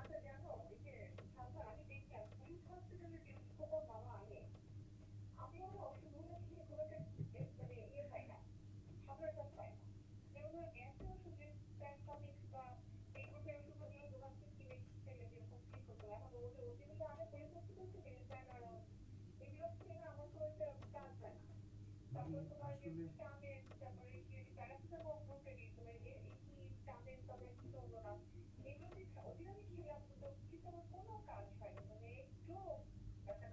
মামি এটা আসলে সঠিক আমার জানা নেই মামি, কিন্তু আমি যেটা বিশ্বাস করি মামি বাংলাদেশে সব জায়গায় দুর্নীতি আছে। তো পুলিশ হাসপাতালে যেহেতু মামি মানে আমি যতটুকু জানি মামি ওরা টেন্ডার দিয়ে ওষুধ কিনে, তো সেই ক্ষেত্রে যদি কোম্পানিগুলো ভেতর থেকে কোনো ফাইজলামি করে দেয় বা দুষ্টামি করে দেয়, সেক্ষেত্রে তো আমি আসলে আমরা হয়তো বা সব কিছু জানবো না। হয়তো বা ওরা 100টা ওষুধের মধ্যে 50টা ওষুধ ঠিক মতো বানাচ্ছে, বাকি 50টার মধ্যে জিনিসপত্র কম দিচ্ছে, এমনও তো হতে পারে। তো এই কারণে হচ্ছে আমি হচ্ছে যে লাস্ট, কিন্তু আমি আবার ভালো ওষুধ দিতে পারি, এমনও হতে পারে যে বাজারের থেকে ভালো ওষুধ কিন্তু পুলিশের হাসপাতাল সেক্ষেত্রে ভালো আসতে পারে, আমার দুইটাই হতে পারে। তো যেহেতু আমি একবার হচ্ছে আমার অ্যান্টিবায়োটিকটা খাওয়ার পরে ভালো কাজ করলো না, তো মামাকে আমি বলেছি যে স্যার যদি এখন নতুন অ্যান্টিবায়োটিক দেয় তাহলে একেবারে লার্জ ফার্মায় গিয়ে সেখান থেকে ওষুধটা কিনে মামা একটু খান, এরপর দেখা যাবে যে আমাদের অন্য কোথাও মিস হচ্ছে নাকি। মানে মিস যদি কোথাও হয় আমি চেষ্টা করতেছি যে কোথাও যেন না মিস হয় আর কি। এখন দেখা যাবে বাকিটুকু কি হয় আর কি। মামার সাথে আমি আমার কথা হয়, আল্লাহ ভরসা, আপনারা দোয়া করেন মামি। আর মানে মানে আমি যতটুকু আমার স্বল্প মেধা দিয়ে যতটুকু বুঝি মামি, মানে ততটুকুই আমি শেয়ার করলাম আর কি, যে মানে ইট উড বি বেস্ট।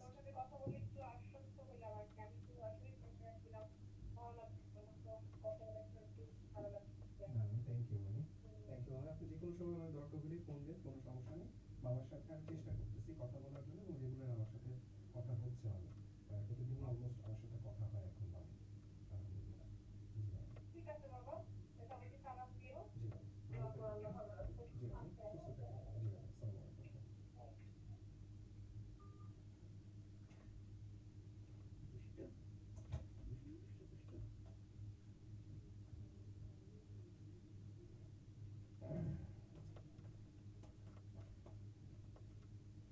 এটা দিয়ে ফাস্ট চার্জ হয় না মনে হয়। আমি তো এই জন্য এটা নাম।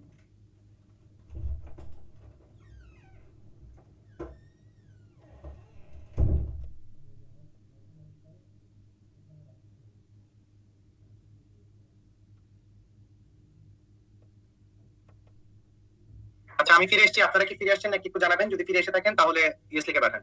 সাইমা প্রশ্ন করেছেন ভাই স্পিরিচুয়াল এবং চলে গেল তো মেসেজটা, কি জানি স্পিরিচুয়াল আর কি যেন কি জিজ্ঞেস করছেন আপনি, ওটা একটু কিউএনএ তে পাঠাইতেন, আমি পরে অ্যানসার দিয়ে দিব, ক্লাস শেষে অ্যানসার দিয়ে দিব, ঠিক আছে? ওকে, আচ্ছা ঠিক আছে, থাক।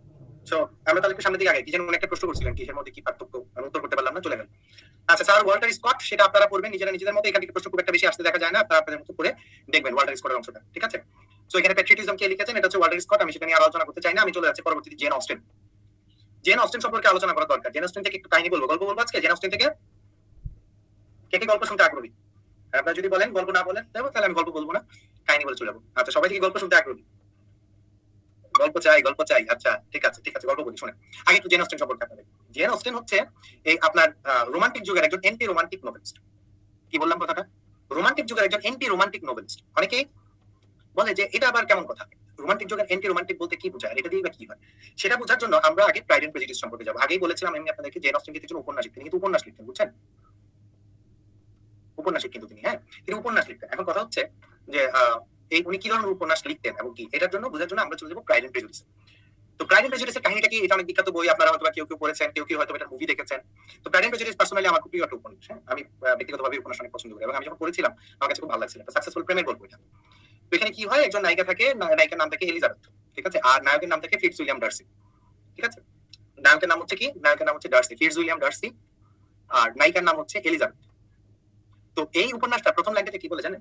প্রথম লাইনটা খুব মজার, বলে যে it is universally acknowledge that কি যেন সিঙ্গেল ম্যান অথবা অ্যান আনমেরিড ম্যান অথবা bachelor man in possessing of a good fortune must be looking for a wife. অর্থাৎ একজন ব্যাচেলর ছেলে যার হচ্ছে ভালো মোটামুটি টাকা পয়সা আছে, সে অবশ্যই মানে is looking for a wife, মানে সে অবশ্যই বিয়ের জন্য পাত্রী দেখতেছে। এটা হচ্ছে তার প্রথম উপন্যাসের প্রথম লাইন, ঠিক আছে? এটা দিয়ে শুরু করছে। জেন অস্টেন আপনি দেখতে পাচ্ছেন নারী লেখিকা, তো যেহেতু উনি নারী লেখক তাহলে কাজে নারীদের মন নিশ্চয়ই উনি খুব ভালো বুঝতে পারেন, ঠিক আছে? এবং নারীরা কিভাবে চিন্তা করে, আমার মনে হয় যে তিনি সেটা খুব ভালো মতো বুঝতে পারেন, ঠিক আছে? জিনিসটা অনেক মজার। তো ওটার মধ্যে দেখায় যে হচ্ছে ডার্সি, সে থাকে, তার অনেক টাকা পয়সা, অনেক মানে সম্মানিত ব্যক্তি সমাজে, মনে করেন বিশেষ ক্যাডারের মতো, ঠিক আছে? এরকম একটা, হ্যাঁ, অনেক সম্মানিত ব্যক্তি এবং টাকা পয়সা আছে, ভালো ইয়ে আছে, সবই আছে। তো সে একদিন একটা বলে যায়, বল মানে হচ্ছে ইংল্যান্ডে তখন আগে এরকম কিছু কি ছিল যে রাতের বেলা একসাথে নাচতো মানুষজন, এরকম মানে আপনারা এরকম মানে আবার ইনডিসিপ্লিন পার্টি পাইবেন না, এটা একটা ডিসিপ্লিন পার্টি, ঠিক আছে? Social gathering. তো সোশ্যাল গ্যাদারিং ওখানে গেছে, তো ওখানে যাওয়ার পরে তখন হচ্ছে এক ডার্সির এক বন্ধু এলিজাবেথের দিকে দেখায়, বলে যে এই মেয়েটা কেমন, তখন ডার্সি বলে not beautiful enough to tempt me, মানে এত সুন্দর না যে আমার টেম্প করে ফেলতে পারবে। ডার্সি এরকম কিছু বলে। একটা মেয়ে সম্পর্কে ডার্সি এরকম একটা বলছে, আর এলিজাবেথ যদি এটা জানে তাহলে এলিজাবেথ কি ডার্সিকে পছন্দ করবে নাকি হেট করবে, আপনাদের কি মনে হয়? অ্যাজ ইউজুয়াল এলিজাবেথ তাকে দুই চোখে দেখতে পারে না, ডার্সিকে তার সহ্য হয় না, হ্যাঁ, এত ভাব সাব বেশি, এরকম খারাপ মানুষ একটা, এরকম মানে দুই চোখে হেট করতে শুরু করে এলিজাবেথ তাকে। এই যে ডার্সি শুরুতে বললো যে not beautiful enough two tempt me, এই কথাটা বলছে, এটার মধ্যে কি ডার্সির একটা গর্ব বা প্রাইড দেখা যায়, নিজেকে স্পেশাল ভাবে, নিজেকে সে একটু মানে অন্যদের থেকে আলাদা ভাবে, রাইট? একটা প্রাইড দেখা যায় কিনা? এই প্রাইডটা হচ্ছে এই pride, this pride refers to Darcy. আর এই একটা লাইন দিয়ে এলিজাবেথ যে তাকে জাজ করা শুরু করছে, ডার্সি নিশ্চয়ই খুব খারাপ লোক, তার মতো খারাপ আর মানুষ হয় না, এই যে ভুল ধারণা কারো সম্পর্কে তৈরি করা, এটাকে বলে প্রেজুডিস। এই প্রেজুডিস হচ্ছে এলিজাবেথের এখন বুঝছেন নামকরণটা কিভাবে আসছে? জিনিসটা অনেক মজার না? প্রাইড এন্ড প্রেজুডিস কিভাবে আসছে নামকরণটা, মজার কিনা? কার কাছে মজা লাগছে? আমি যখন এটা প্রথম পড়ছিলাম এই ব্যাখ্যা পড়ার পর আমার কাছে এত ভালো লাগছিল যে আরে এভাবে তো ভাবি নাই, আমি তো পুরো উপন্যাসটা পড়ে গেলাম, একটাবারও তো ভাবি নাই যে প্রাইড আসলে ডার্সি আর প্রেজুডিস আসলে এলিজাবেথ, কখনোই ভাবিনি। তো দিন শেষে তারপরে হচ্ছে কিছুদিন পরে দেখা যায় ডার্সি আসলে এলিজাবেথের প্রেমে পড়ে যায়। এখন এলিজাবেথের যখন প্রেমে পড়ে গেছে, এলিজাবেথ তো আর ডার্সিকে ভালো মতো দিবে না, পাত্তা দিবে না। এলিজাবেথ এই করে সেই করে, একবার এলিজাবেথ একটা ছোট বোন থাকে, এলিজাবেথের ছোট বোন করে কি এক আর্মি অফিসারের সাথে ভেগে যায়, পাশাপাশি পালায় যায়, এটাকে বলে ইলোপমেন্ট। এলিজাবেথের ছোট বোন আবার আর্মি অফিসারে পালাই গেছে, এখন তাদের এবং ওই আর্মি অফিসার আবার যৌতুক দাবি করছে, বুঝছেন? তো এখন এলিজাবেথের হোল ফ্যামিলির মানে মান সম্মান, সমাজে মান সম্মান হারাই ফেলতেছে, এরকম অবস্থা, ঠিক আছে? তখন এলিজাবেথ যখন এরকম অবস্থার মধ্যে আছে, তো তখন হচ্ছে ডার্সি করে কি অজ্ঞাতনামা হিসেবে টাকা পয়সা পাঠায়, তারপরে হচ্ছে এলিজাবেথের ছোট বোনকে মানে উদ্ধার করে এবং হচ্ছে তাদের পরিবারের মান সম্মান বাঁচায়। তো তো যাই হোক, কিছুদিন পরে এলিজাবেথ হচ্ছে পেম্বারলি স্টেট মানে ডার্সিদের হাউস, ওখানে ঘুরতে যায় বলতে কি এলিজাবেথ গেছে তার এক আত্মীয়ের বাসায় বেড়াইতে। তো বেড়াইতে যাওয়ার পর আত্মীয় বলে আমাদের এখানে অনেক সুন্দর একটা বাড়ি আছে, ওটা দেখলে তোমার ভালো লাগবে। এলিজাবেথ বলেছে ঠিক আছে। তো বিকাল বেলা এরকম হাঁটতে গেছে আত্মীয়ের সাথে, বুঝছেন। তো হাঁটতে গিয়ে দেখে আসলে বাড়িটা অনেক সুন্দর। আরে এত সুন্দর বাড়ি এখানে কে বানাইছে, মনে করেন বাড়ি ধারায় ডুপ্লেক্স বাড়ি দেখতেছে তারা। তো যে এলিজাবেথ হচ্ছে মিরপুর থেকে বাড়ি ধারায় গেছে, বড় বড় ডুপ্লেক্স বাড়ি দেখে মনে করেন তার মাথা হয়ে গেছে, বাহ কি সুন্দর বাড়ি, ঘুরে ঘুরে ডুপ্লেক্স বাড়ি দেখতেছে। এরকম তারপর এলিজাবেথ জানতে পারে যে এই বাড়ির মালিক হচ্ছে আসলে কে, ডার্সি। ঠিক আছে, এটা দেখার পর এলিজাবেথ মনে মনে চিন্তা করে, ইস সেই দিন যদি আমি ডার্সির প্রপোজাল অ্যাকসেপ্ট করতাম তাহলে এই বাড়ির মালকিন আজকে আমি থাকতাম। এইটা দেখার পরে তখন এলিজাবেথের মন গলে যায়। ঠিক আছে, ওকে। এইটা দেখার পর তখন এলিজাবেথের মন গলে যায় এবং ডার্সির প্রতি তখন চিন্তা করে যে না, ডার্সিকে নিয়ে চিন্তা ভাবনা করা দরকার। তখন সে চিন্তা ভাবনা করে এবং চিন্তা ভাবনা করার পরে তারপরে এক সময় হচ্ছে ডার্সি এবং এলিজাবেথের মধ্যে প্রেম হয় এবং তারপরে বিয়ে হয়। এই হচ্ছে কাহিনী, এই হচ্ছে প্রাইড এন্ড প্রেজুডিসের মোটামুটি সামারি আর কি। ঠিক আছে, তো এখানে কয়েকটা জিনিস নিয়ে খুব ডিসকাশন হয়। একটা হচ্ছে এলিজাবেথ এই বাড়ি দেখার পরে তার মনের মধ্যে যে চিন্তা ভাবনাটা চেঞ্জ হয়েছে সেটা। তারপরে হচ্ছে আমি জানি আপনারা শুনে না এরকম গোল্ডিয়া এইসব কিছু বলেন না। না এটা না, এটা নিয়ে অনেক ডিবেট আছে এবং এটা নিয়ে সবচেয়ে বেশি ডিবেট এরাই করছে যে ঠিক আছে যে এই জেন অস্টিনের লেখার মধ্যে যে তাহলে এই যে এলিমেন্টটা থাকলো এটা কি আপনার মনে হয় রোমান্টিক এলিমেন্ট নাকি এন্টি রোমান্টিক এলিমেন্ট? আপনাদের কাছে কি মনে হয়? আপনাদের কাছে আমার একটা কোশ্চেন, যেটা কি একটা রোমান্টিক এলিমেন্ট হলো নাকি এন্টি রোমান্টিক এলিমেন্ট হলো? এই যে কাহিনীটা শুনলে শুনে আপনাদের কাছে কি মনে হয়? এন্টি রোমান্টিক হলো। এই জিনিসটাকেই বলছে anti romantic novelist in romantic period. কথা বুঝছেন? এখন এই লাইনটা ব্যাখ্যাটা বুঝছেন? এই ব্যাখ্যাটা বুঝছেন? সে বিলং করে রোমান্টিক পিরিয়ডে কিন্তু সে লিখে রাখছে এন্টি রোমান্টিক জিনিসপত্র, এই জন্যই তাকে বলা হয় anti romantic novelist in romantic period. এই পর্যন্ত বুঝা গেছে? বুঝা গেলে ইয়েস বলেন, বুঝা না গেলে নো বলেন। আচ্ছা ঠিক আছে, এখন জাস্ট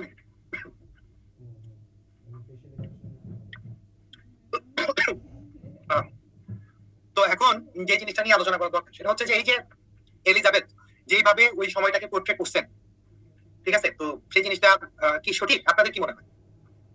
মামুদের বলছেন ভাই মেয়েরা কি খেপছে আমার উপর, মনে হয়তো কেটে গেছে, আমি মোটামুটি শিওর। এবং তারা যদি কেটে যায় তাহলে সেই খেপাটাকে বলা হচ্ছে প্রেজুডিস, বুঝছেন? সেটা হচ্ছে একটা বিষয়। আচ্ছা ওকে, তাহলে হচ্ছে যে কি যেন বলতে চাচ্ছিলাম, যে আপনার কি মনে হয় যে সে যেভাবে জিনিসটাকে পোর্ট্রে করছে, সে যেভাবে রোমান্টিক এজটাকে পোর্ট্রে করছে, তখনকার রিয়েলিটি কি আসলে এমন ছিল? তখনকার রিয়েলিটি আসলে এরকম ছিল না। যেমন এলিজাবেথের এই জেন অস্টিনের নোবেলের মধ্যে দেখা যায়, প্রাইড এন্ড প্রেজুডিসের মধ্যে আপনি দেখবেন না কোনো মেয়ে বাসার কাজ করতেছে কিংবা কনস্ট্রাকটিভ কাজ করতেছে, এরকম করে বড় আপনি বুঝে পাবেন। আপনি খুঁজে পাবেন মেয়েরা হচ্ছে বিউটি সচেতন, তারা পার্টি করে ঘুরে বেড়ায়, সারাদিন চিঠি চালাচালি করতেছে, এই টাইপের বর্ণনা খালি, কিন্তু কোনো সত্যিকার ডে টু ডে টাস্কের বর্ণনা নাই। ঠিক আছে, তারপরে এখানে দেখবেন অতিরিক্ত পরিমাণ মানে গসিপিং, এর নামে ও কথা লাগায়, ওর নামে ও কথা লাগায়, তলে তলে কথা চালাচালি বা এইসব জিনিসপত্র অনেক বেশি, বুঝছেন? মানে আমার মনে হয় না যে ছেলে কোনো উপন্যাসিক লিখলে লেখাটা কোনোদিন এরকম থাকতো। ঠিক আছে, এই উপন্যাসে এত পরিমাণ কথা চালাচালি এবং এত পরিমাণ গসিপিং, মানে আমার কাছে খুব কষ্ট লাগছে ওই জায়গাটা। যদি আপনি উপন্যাসটা ভালো করে মজা পাবেন, কিন্তু দেখবেন প্রচুর পরিমাণ গসিপ আছে এবং প্রচুর পরিমাণ রুমার আছে। সবচেয়ে বড় কথা রুমার, যে একটা মেয়ে এসে আরেকটা মেয়েকে একটা কথা বলে দিয়ে গেল যেটা মোটেও ঠিক না। ঠিক আছে, ভুল। তো এইটা হচ্ছে একটা ব্যাপার। সেই জন্য জেন অস্টিনের উপন্যাসটা হচ্ছে হ্যাঁ অনেকটা কাপুর সিরিয়ালের মতো। নাদির আপনি কি বলেছেন? আমি যদিও কাপুরের সিরিয়াল দেখি না, কিন্তু আমি মোটামুটি এজিউম করতে পারতেছি কাপুরের সিরিয়াল কেমন হতে পারে। ঠিক আছে, সো এই হচ্ছে কাহিনী আর কি, বুঝছেন? এইসব ভিতরে প্রচুর গসিপিং আছে। এই যে আমি একটু আগে প্রথম যে লাইনটা বলছিলাম, ইট is A truth universally acknowledge that a single man in possession of a good fortune must B one in want of a wife. এইটা হচ্ছে আপনার কথা। ঠিক আছে, হ্যাঁ এটা হচ্ছে ওই যে বিসিএস ক্যাডার হইছে, বিয়ে করে নাই, তার মানে অবশ্যই এখন সে নিশ্চয়ই বউ খুঁজতেছে বা পাত্রী দেখতেছে। ঠিক আছে, কিংবা নতুন চাকরিতে জয়েন করছে, চাকরিতে ঢুকলে জয়েন করলে দেখবেন পোলাপান যে জিগায় যে দোস্ত কিরে বিয়ে করবি কবে, কাউরে পছন্দ হয়, এই ধরনের জিনিস। ঠিক আছে, এই টাইপের জিনিসপত্র কিন্তু হয়। এটা হচ্ছে এই লাইনটা। তো কিছু কিছু কথা আবার একদম মানে বাস্তবের সাথে মিলে, কিছু কিছু কথা আবার অবাস্তব বর্ণনা আছে, দুইটাই আছে। এটা হচ্ছে আপনার জেন অস্টিনের বর্ণনা এবং জেন অস্টিনের নামকরণগুলো খুব সুন্দর। Pride and Prejudice, Sense and Sensibility, Mansfield Park, the Persuasion, Emma, নামকরণগুলো খুব সুন্দর। আপনারা দেখবেন যে অটোমেটিক মনে থাকে। প্রশ্ন আসে বিশেষ করে প্রাইড এন্ড প্রেজুডিস এবং সেন্স এন্ড সেন্সিবিলিটি, এই দুইটা থেকে প্রশ্ন বেশি আসে। ঠিক আছে, যে এই দুইটা কাল লিখা। তো দেখেন যে পিপিএসএস মিলে যায়, এটাই হচ্ছে জেন অস্টিনের লেখার বৈশিষ্ট্য। ঠিক আছে, ওকে। তাহলে এখন আমরা চলে যাই তার পরেরটায়। তো এখানে প্রশ্নগুলো আছে, আমার মনে হয় আপনারা উত্তর করতে পারবেন। আমি তারপরে চলে যাই। Theme of pride and prejudice আমি অলরেডি বুঝাই দিছি। এই যে এলিজাবেথ হচ্ছে নায়িকা, ডার্সি হচ্ছে নায়ক, আর এগুলো হচ্ছে বাকি আছে চার্লস বিংলে বেনেট, এগুলো কিছু আছে। আপনার আসলে এখান থেকে প্রশ্ন আসলে ডার্সি এবং এলিজাবেথ থেকেই আসবে। এবার চলে যাই আমরা চার্লস ল্যাম্প হচ্ছে অনেক ইম্পর্টেন্ট। চার্লস ল্যাম্প ইম্পর্টেন্ট হচ্ছে টেলস ফ্রম শেক্সপিয়ারের জন্য, এটা হচ্ছে ইম্পর্টেন্ট, এটা মনে রাখতে পারলেই হবে। এখানে আমাদের আর দরকার নেই তেমন কিছু, আমি চার্লস ল্যাম্প স্কিপ করলাম। এবার চলে যাই উইলিয়াম হ্যাজলিট, ক্রিটিক এবং এসিক। এখান থেকে তেমন প্রশ্ন আসতে দেখা যায় না, আপনারা আপনাদের মতো পড়ে নেবেন। ঠিক আছে, এবার চলে আসে লর্ড বাইরন। এখানে ছোট্ট একটা কথা বলি, আপনারা আজকে জানেন যে রোমান্টিক যুগের, আপনাদেরকে যদি প্রশ্ন করা হয় ইংরেজি রোমান্টিক যুগের কর্ণধার কে, আপনার উত্তর কি করবেন? যে কে হচ্ছে ইংরেজি রোমান্টিক যুগের সবচেয়ে প্রমিনেন্ট সাহিত্যিক? আপনি কি উত্তর করবেন? এক কথা উত্তর, কার কথা বলা হবে? মোস্ট ইম্পর্টেন্ট আপনারা সবাই বলবেন ওয়ার্ডসওয়ার্থ। আই নো আপনারা সবাই বলবেন ওয়ার্ডসওয়ার্থ, কারণ ওয়ার্ডসওয়ার্থই আসলে মূল রোমান্টিক যুগের যাত্রা শুরু করেছে, তাই না? কিন্তু ওয়ার্ডসওয়ার্থ যখন বেঁচে ছিলেন তখন কিন্তু এই ওয়ার্ডসওয়ার্থের মনে করেন কার্যক্রম আসলে মানে খুব একটা সমাদৃত শুরুর দিকে হয় নাই। 1798 সালে লিরিক্যাল ব্যালান্স পাবলিশ হয়, কিন্তু লিরিক্যাল ব্যালান্স মানে যে একটা নতুন মুভমেন্ট, এই মুভমেন্টটা মানুষের বুঝে আসতে আসতে মোটামুটি 1830 লেগে গেছে। অ্যারাউন্ড প্রায় 32 ইয়ার্স লাগছে মানুষের বুঝতে যে আসলে রোমান্টিক যুগের যাত্রা 1798 সালে শুরু হয়েছিল। তারপরে যে ওয়ার্ডসওয়ার্থ হচ্ছে ফেমাস হন, তারপরে যে ওয়ার্ডসওয়ার্থকে মানুষ চিনতে পারছে, মানে জিনিসটা হচ্ছে ওয়ার্ডসওয়ার্থ লেখার সাথে সাথে মানুষজন ওয়ার্ডসওয়ার্থকে চিনে যায় নাই, ওয়ার্ডসওয়ার্থকে চিনতে মানুষের অনেক সময় লাগছে। এই ওয়ার্ডসওয়ার্থের আগ পর্যন্ত রোমান্টিক যুগের লিড মূলত দিয়েছিলেন লর্ড বাইরন। ওয়ার্ডসওয়ার্থের আগের রোমান্টিক যুগের লিড কে দিয়েছিলেন? Lord Byron. তখন মানুষ প্রথমত রোমান্টিক যুগের লেখক বলতে লর্ড বাইরনকে বুঝতো। After 1830 the focus went to Wordsworth. Concept clear? আমি কি বলতে চাইছি? আচ্ছা, তারপরে ফেমাস ওয়ার্কের মধ্যে আছে, তার ফেমাস ওয়ার্কের মধ্যে আছে ডন ওয়ান, এটা ইম্পর্টেন্ট, এটা থেকে এটা খালি এইটুকু মনে রাখবেন, তার মোস্ট ইম্পর্টেন্ট ইয়ে হচ্ছে এটা, ঠিক আছে, ডন ওয়ান এটা। আর হচ্ছে there is a pleasure in public suit, এটা হচ্ছে খুব ইম্পর্টেন্ট একটা কোটেশন। তারপরে হচ্ছে আরো কয়েকটা কোটেশন আছে, এখানে নাই, আপনারা একটু দেখে দেবেন। Always love when you can, it is cheap medicine, এটাও ইম্পর্টেন্ট একটা কোটেশন, এটাও দেখতে পারেন, ঠিক আছে। সো ডন ওয়ান আর এই কোটেশন আর কয়েকটা কোটেশন আছে ইয়ে লর্ড বাইরনের, একটু যে কোনো বই দেখলে, বাজারের বই দেখলে আপনারা পেয়ে যাবেন আশা করি, ঠিক আছে। এটা হচ্ছে লর্ড বাইরনেরই, লর্ড বাইরন ডন ওয়ান, এটা কি? ডন ওয়ান হচ্ছে একটা পয়েন্ট, ঠিক আছে। আমরা তারপরে চলে যাই। লর্ড বাইরন হচ্ছে রোমান্টিক পোয়েট, ঠিক আছে। Okay, revenge is sweet specially to women. Thank you Abid. আচ্ছা, সো ডন ওয়ানের যে ক্যারেক্টারস গুলো আছে আপনারা দেখবেন, নামগুলোই দেখেন। ডন হোসে, ডোনা ইনেজ, ডনের ইয়া হচ্ছে আপনার ফেমিনিন হচ্ছে ডোনা, ঠিক আছে, এটা হচ্ছে তার ফেমিনিন, এটা হচ্ছে মেসকুলিন, এটা হচ্ছে ফেমিনিন। তারপর আছে ন্যারেটর, ডোনা জুলিয়া, ডন আলফ্রেস্কো, একদম মানে ক্যারেক্টার গুলো দেখলে, ক্যারেক্টার নাম দেখলেই বুঝবেন এগুলো ডন ওয়ানের ক্যারেক্টার, নামকরণ গুলো দেখলে বুঝবেন, ঠিক আছে। ওকে, তারপরটাই চলে যাই আমরা। পার্সি বিসি শেলি, এখানে আলোচনা করার বিষয় আছে। Percy Bysshe Shelley is very very important. Percy Bysshe Shelley সম্পর্কে যদি বলতে যাই, আমি শুরুতেই আপনাদের ক্লাসে শুরুতে বলেছিলাম, মনে আছে? Percy Bysshe Shelley the necessities of atheism লেখার পর তিনি হচ্ছে অক্সফোর্ড থেকে ব্যান্ড হয়েছিলেন, আপনাদের কি মনে আছে? সেখানে যে বলেছিলাম, আপনার মনে আছে? দেখি একটু কথা বলেন তো। আচ্ছা, আমি দেখতে পাচ্ছি আপনাদের মনে আছে। আচ্ছা, এখন এখানে একটা কথা দেখেন, উপর নিচে রেভলিউশনারি পয়েন্ট। প্রশ্ন হচ্ছে রেভলিউশনারি পয়েন্ট বলার কারণ কি? প্রশ্ন আসা যে এক একজনের জায়গায় একটা লেখা ছিল, এখন রেভলিউশনারি পয়েন্ট লেখার তো নিশ্চয়ই একটা কোনো কারণ থাকতে পারে, তাই না? তো এখানে একটা জিনিস বলি, সেটা হচ্ছে প্রমিথিয়াস আনবাউন্ড। এই যে লেখা, আপনার একটা নাম দেখতে পাচ্ছেন, ফেমাস ওয়ার্ড প্রমিথিয়াস আনবাউন্ড। প্রমিথিয়াস কি করছিল আপনারা কি বলতে পারবেন? প্রমিথিয়াস কেন বিখ্যাত? কে বলতে পারবেন? প্রমিথিয়াস হচ্ছে ইয়াতে দেবতাদের কাছ থেকে আগুন চুরি করে এনে মানুষের মধ্যে বিলিয়ে দিয়েছিল, তাই না? অর্থাৎ সে হচ্ছে এক ধরনের বিদ্রোহী, নাকি? যে হচ্ছে আগুন চুরি করে এনে তারপর হচ্ছে মানুষের মধ্যে বিলিয়ে দেয়, এই জন্য প্রমিথিয়াসকে প্রথমে বন্দী করা হয়।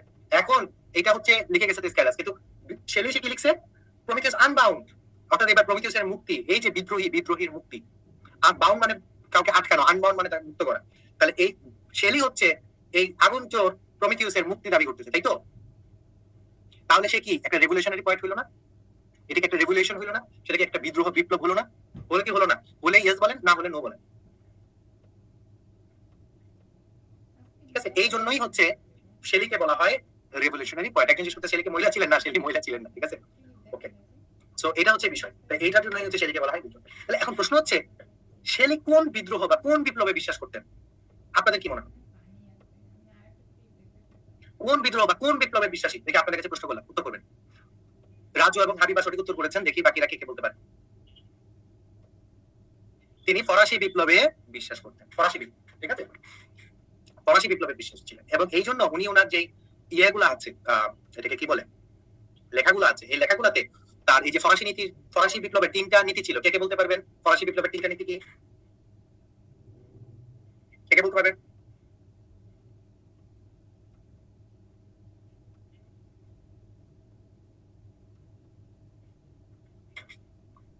সাম্য, ফ্রিডম, ইকুয়ালিটি এবং ফ্রেটার্নিটি, ঠিক আছে। সাম্য, স্বাধীনতা এবং ভ্রাতৃত্ব, ঠিক আছে। এইটাকে বলা হয় হচ্ছে ফরাসি বিপ্লবের 3টা মোটো, ঠিক আছে। সাম্য, স্বাধীনতা এবং ভ্রাতৃত্ব, এই 3টাতে তিনি বিশ্বাস করতেন পার্সি বিসি শেলি। এবং এই জন্যই ওনার মানে উনি তো এফএস ছিলেন, এই জন্য ওনার চিন্তা ভাবনা অনেকটাই ফরাসি বিপ্লব দ্বারা মানে বেশি পরিমাণ পরিগণিত ছিল। এবং তিনি এই 3টাকে খুঁজতেন কিসের মধ্যে? উনি একটা রোমান্টিক পয়েন্ট, তাহলে এই 3টাকে উনি কিসের মধ্যে খুঁজতেন? কোথায় সাম্য আছে, কোথায় স্বাধীনতা আছে এবং কোথায় ভ্রাতৃত্ব আছে? দেখি আপনাদের কাছে প্রশ্ন, যে শেলি কি মনে করেন কোথায় এই 3টা আছে? নেচারে আছে। এই 3টা কোথায় আছে? নেচারে আছে। একটা শব্দ আছে, এটাকে বলে প্যানথেইজম। শব্দ শুনেছেন? প্যানথেইজম, কে শুনেছেন শব্দটা? শেলি বিশ্বাস করতেন সাম্য, স্বাধীনতা এবং ভ্রাতৃত্ব, এই 3টা আছে হচ্ছে নেচারের মধ্যে নিহিত আছে, এটা হচ্ছে বিশ্বাস করতেন শেলি। এখন প্যানথেইজম জিনিসটা কি, কে বলতে পারবেন দেখি? ওকে, সো এইটার বিশ্বাসটা হচ্ছে যে সবকিছু নেচারের মধ্যে, মানে গড বলতে আমরা যা বুঝি, ডিভিনিটি বলতে আমরা যা বুঝি, তা আসলে নেচারের প্রত্যেকটা জিনিসের মধ্যে নিহিত আছে। কথা বুঝছেন? এইটা হচ্ছে শেলির একটা বিশ্বাস, যে আমরা গড বলতে বা আমরা ইয়া বলতে যা বুঝি তা কোথায় নিহিত? তার নেচারের মধ্যে নিহিত। That's what. এটা আবার ওয়ার্ডসওয়ার্থ এটাতেই বিশ্বাস করতেন, এই প্যানথেইজমে বিশ্বাস করতেন। শেলিও সেম প্যানথেইজমে এই জিনিসটা বিশ্বাস করতেন। কথা বুঝছেন? এখন দেখেন আমি আপনাদেরকে একটা জিনিস বলি, ওর টু স্কাইলার্ক এবং ওর টু ওয়েস্ট উইন্ড এই দুইটা নিয়ে একটু বলি আগে আপনাদেরকে। হ্যাঁ, ওর টু স্কাইলার্ক এবং ওর টু ওয়েস্ট উইন্ড। ওর টু স্কাইলার্ক কি? স্কাইলার্ক হচ্ছে একটা পাখির নাম ভাই, পাখি। তো পাখি কিরকম মনে করেন, স্কাইলার্ক কেমন পাখি? মনে করেন চড়ুই পাখি আছে না আমাদের, অনেকটা চড়ুই পাখি টাইপের একটা পাখি, কল্পনা করেন একটা চড়ুই পাখির কথা, ঠিক আছে? তো এখন ওট মানে হচ্ছে যে সেখানে হচ্ছে মনে করেন সে চড়ুই পাখি বা স্কাইলার্ক পাখির গুণগান গাচ্ছে সে, এটাকে বলে ওট। যে কবিতা এরকম গুণগান গাওয়া হয় কোনো কিছুর সেটাকে বলা হয় ওট। তাহলে এই ওটের মধ্যে কি এই স্কাইলার্ক ইয়াতে এসে বলতেছে যে স্কাইলার্ক পাখি তুমি কত সুন্দর করে গান গাও, তোমার গান শুনলে আমার পরিবর্তনের কথা মনে পড়ে। এখন বলেন এই পরিবর্তন কিসের ডাক? তোমার উড়ে যাওয়া দেখে আমার স্বাধীনতার কথা মনে পড়ে, এই স্বাধীনতা কিসের ডাক? সেই ফ্রেঞ্চ রেভলিউশনের। এবার বুঝছেন কথা? যে এই যে আমরা ফ্রেঞ্চ রেভলিউশনের কথা বলতেছিলাম, স্বাধীনতা, সাম্য এবং হচ্ছে আপনার ভাবচিত্র, এটা কোথায় আছে? এই স্কাইলার্ক পাখির, বলছি স্কাইলার্ক পাখির উড়ার মধ্যে স্বাধীনতা আছে। স্কাইলার্ক পাখির গানের মধ্যে সেই রেভলিউশনের ডাক ছড়িয়ে দিতে চান। স্কাইলার্ক পাখি তুমি উড়ে উড়ে যাও এবং তুমি চেঞ্জের বার্তা সারা পৃথিবীকে দিয়ে দাও, পরিবর্তনের বার্তা সারা পৃথিবী লাগবে, রেভলিউশনের ডাক আছে। আচ্ছা, এবার আমি চলে যাই ওর টু ওয়েস্ট উইন্ডের কথায়, ঠিক আছে? ওর টু ওয়েস্ট উইন্ড কি হয়? এই উইন্ড আসে, ওয়েস্ট উইন্ড জিনিসটাকে আমি বলি, মনে করেন শীতকাল শেষ, শীতকাল শেষে একটা বাতাস আসবে, শুকনা পাতা উড়ে যাবে, এরকম দৃশ্য ইউটিউবে দেখছেন কিনা আপনারা জীবনে? একটু বলেন তো, যে বাতাস আসবে, পাতা উড়ে যাবে, শুকনা পাতা, চারপাশে মনে হয় যেন সব মরা জীর্ণ জিনিস উড়ে চলে যাচ্ছে, এরকম ভিডিও দেখছেন না আপনারা? কথা বলেন, দেখছেন? এটা যদি দেখেন তাহলে ওর টু ওয়েস্ট উইন্ডের মেইন জিনিসটা বুঝবেন। ওর টু ওয়েস্ট উইন্ডে বলতেছে একটা এরকম বাতাস বয়ে যাবে, সেখানে মরা জীর্ণ সব চলে যাবে। তারপরে হচ্ছে কি এক সময় এই যে বলছে if winter comes can spring be far behind, আজকে যদি উইন্টার আসে, যদি মরা জীর্ণ জিনিস আসে, তাহলে স্প্রিং বা পরিবর্তন কি তাহলে নতুন নবগরণ কি তাহলে খুব বেশি দূরে হতে পারে? তাহলে হোয়াট ডু ইউ থিংক এটার মধ্যে কি নিহিত আছে? এটার মধ্যে কি আছে? শুভ বলছেন মহাব্বতে মুভিতে সেই সিন আছে, ইয়েস মহাব্বত মুভিতে একটা অপটিমিজম আছে এবং এটার মধ্যে একটা রেভলিউশন আছে, নতুন করে সবকিছু জাগানোর একটা টেন্ডেন্সি আছে। এই জিনিসটাই হচ্ছে ওর টু স্কাইলার্ক এবং ওর টু ওয়েস্ট উইন্ডের মূল থিম। আচ্ছা, তার বাইরে এবার ওজিমেন্ডিয়াস কবিতাটা যাই। ওজিমেন্ডিয়াস কবিতাটা একটু ভিন্ন। ওজিমেন্ডিয়াস কবিতাটা কিরকম? ওজিমেন্ডিয়াস কবিতাটা হচ্ছে এরকম যে একজন রাজা ছিলেন, তার নাম হচ্ছে ওজিমেন্ডিয়াস। তো সে তো মারা গেছে বহু আগে। তো তার একটা বিশাল বড় স্ট্যাচু ছিল, ঠিক আছে? স্ট্যাচুর নিচে লিখেছিল My name is Ozymandias, the king of kings. Look on my works, ye mighty and despair. অর্থাৎ আমার নাম হচ্ছে ওজিমেন্ডিয়াস, আমি রাজাদের রাজা, আমার কাজের দিকে তাকাও এবং তুমি হতাশ হয়ে যাও। তার মানে বোঝা যাচ্ছে অনেক প্রতাপশালী একজন রাজা ছিল ওজিমেন্ডিয়াস। এখন এটা হচ্ছে ইতিহাস। আচ্ছা, এবার একজন লোক এসে সেদিকে বলতেছে যে আমি একটা মরুভূমির মাঝখানে এরকম বড় একটা স্ট্যাচু দেখছি, যে স্ট্যাচুটার নিচে এই কথাগুলো লেখা আছে। তখন কবি গেছে, কবি যাওয়ার পরে যায় দেখছে যে এই স্ট্যাচুটা ভেঙে পড়ে আছে, কোমর থেকে আলাদা হয়ে অর্ধেকটা ভাঙা পড়ে গেছে। তারপরে হচ্ছে আপনার মানে স্ট্যাচুটা ক্ষতিগ্রস্ত হয়ে গেছে, ভাঙাচোরা অবস্থার মধ্যে আছে। এখন বলতেছে যে ওখানে কি বলছে, লুক অন মাই ওয়ার্কস, আমার কাজের দিকে তাকাও। স্ট্যাচু নিচে লেখা ছিল, ওজিমেন্ডিয়াস বলতেছে আমার কাজের দিকে তাকাও এবং তুমি হতাশ হয়ে যাবে। আর আপনি তার কাজের দিকে তাকাইলেন, তাকাই দেখলেন সে কোমর ভাঙা স্ট্যাচু হয়ে পড়ে আছে। তাহলে আপনার একটা হাসি আসবে কিনা? এটা একটা আয়রনি কিনা? যে একসময় তুমি অনেক প্রতাপশালী রাজা ছিলে, আজকে দেখো তোমার কি অবস্থা, চারপাশে সবকিছু মরুভূমি হয়ে আছে, এই মরুভূমির মাঝখানে তুমি একটা ভাঙাচোরা স্ট্যাচু নিয়ে পড়ে আসো আর বলতেছো লুক অন মাই ওয়ার্কস। ঠিক আছে? এখানে মেইন মেসেজ হচ্ছে নাথিং বিসাইড রিমেইনস, অর্থাৎ হচ্ছে কোনো কিছুই আসলে ইটারনাল না, কেউ চিরকাল টিকে থাকতে পারে না। নাথিং ইজ ইটারনাল, এবং তোমার এই যত দম্ভ অহংকার অ্যাচিভমেন্ট আছে তা এক সময় কালের গর্ভে হারায় যাবে। সো নাথিং ইজ সাস্টেনেবল, তুমি যত বড় প্রতাপশালী হোক না কেন সেটা টিকে থাকবে না। তাহলে এখন দেখেন এটা দুইটা ব্যাখ্যা আছে। এক নাম্বার সহজ সরল ব্যাখ্যা, সবকিছুরই পতন আছে, অহংকারের পতন আছে, এটা হচ্ছে একটা সহজ সরল ব্যাখ্যা। এবার একটু ঘুরে আপনাদেরকে একটা জটিলতম ব্যাখ্যা দিই। জটিলতম ব্যাখ্যাটা হচ্ছে এরকম যে ফরাসি বিপ্লবে কার পতন হয়েছিল? ফরাসি বিপ্লবে কার পতন হয়েছিল? বাস্তিল দুর্গের পতন। বাস্তিল দুর্গের পতনের মাধ্যমে জারের পতন হয়েছিল। জারের লুইয়ের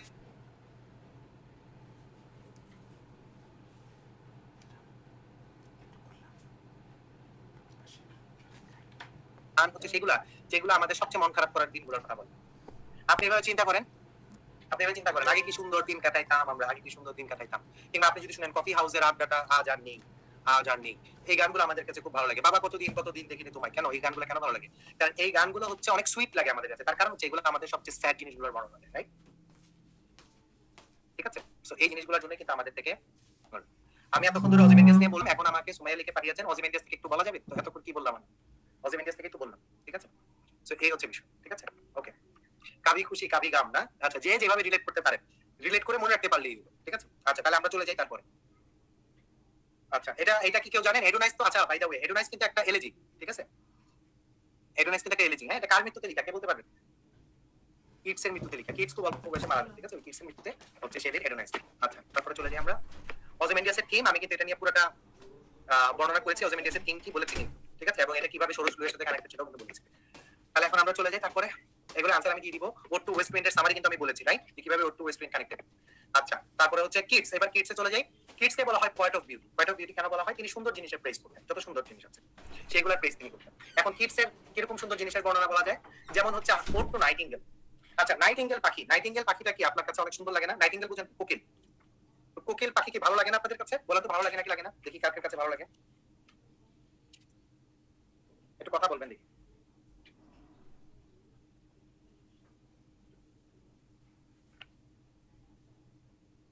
আচ্ছা, কিডস খুব অল্প বয়সে মারা গেছে। আপনাদেরকে একটা ছোট একটা টেকনিক শেখাই, ছোট একটা টেকনিক শেখাবো মনে রাখার জন্য। এই যে আমি আপনাদেরকে এতক্ষণ ধরে বললাম কিডস খুব অল্প বয়সে মারা গেছে। কত বছর বয়সে? 26 বছর বয়সে মারা গেছে কিডস। 26 বছর বয়সে কিডস মারা গেছে।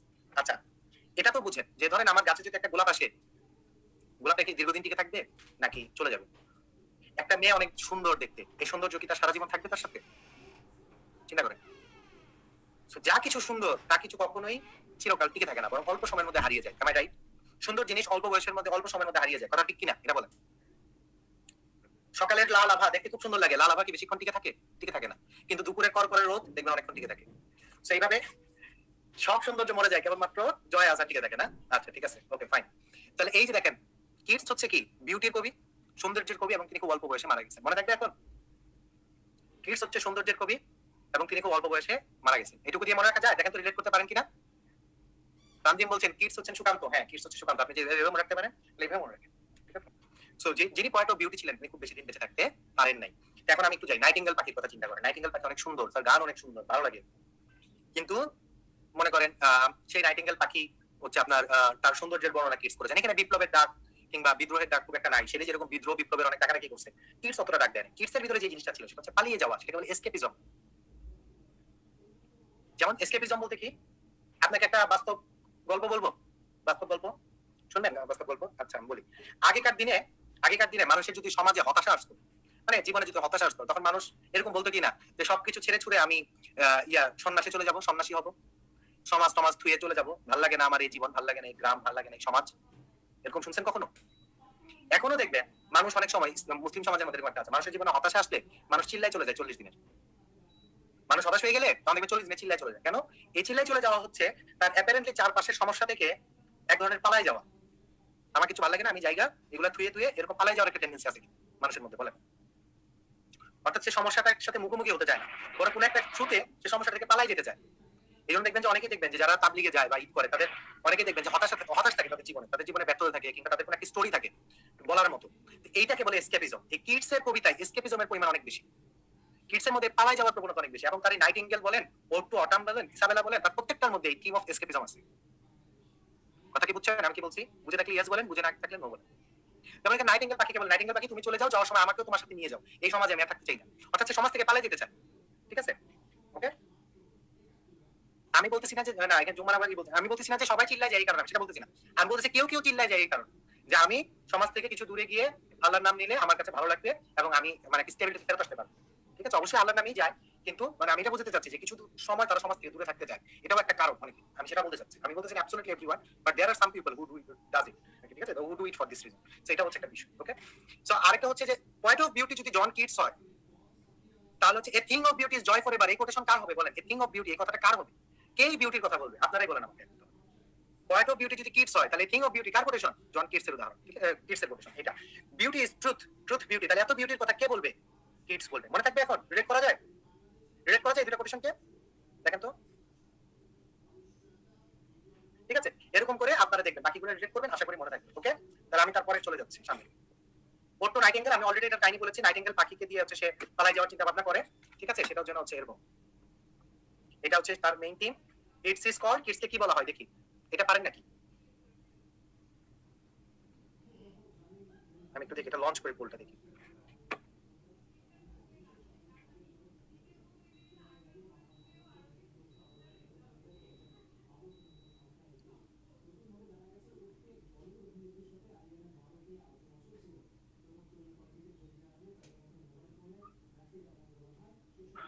আমরা 8-10 সেকেন্ড পরে পোলটা ক্লোজ করব।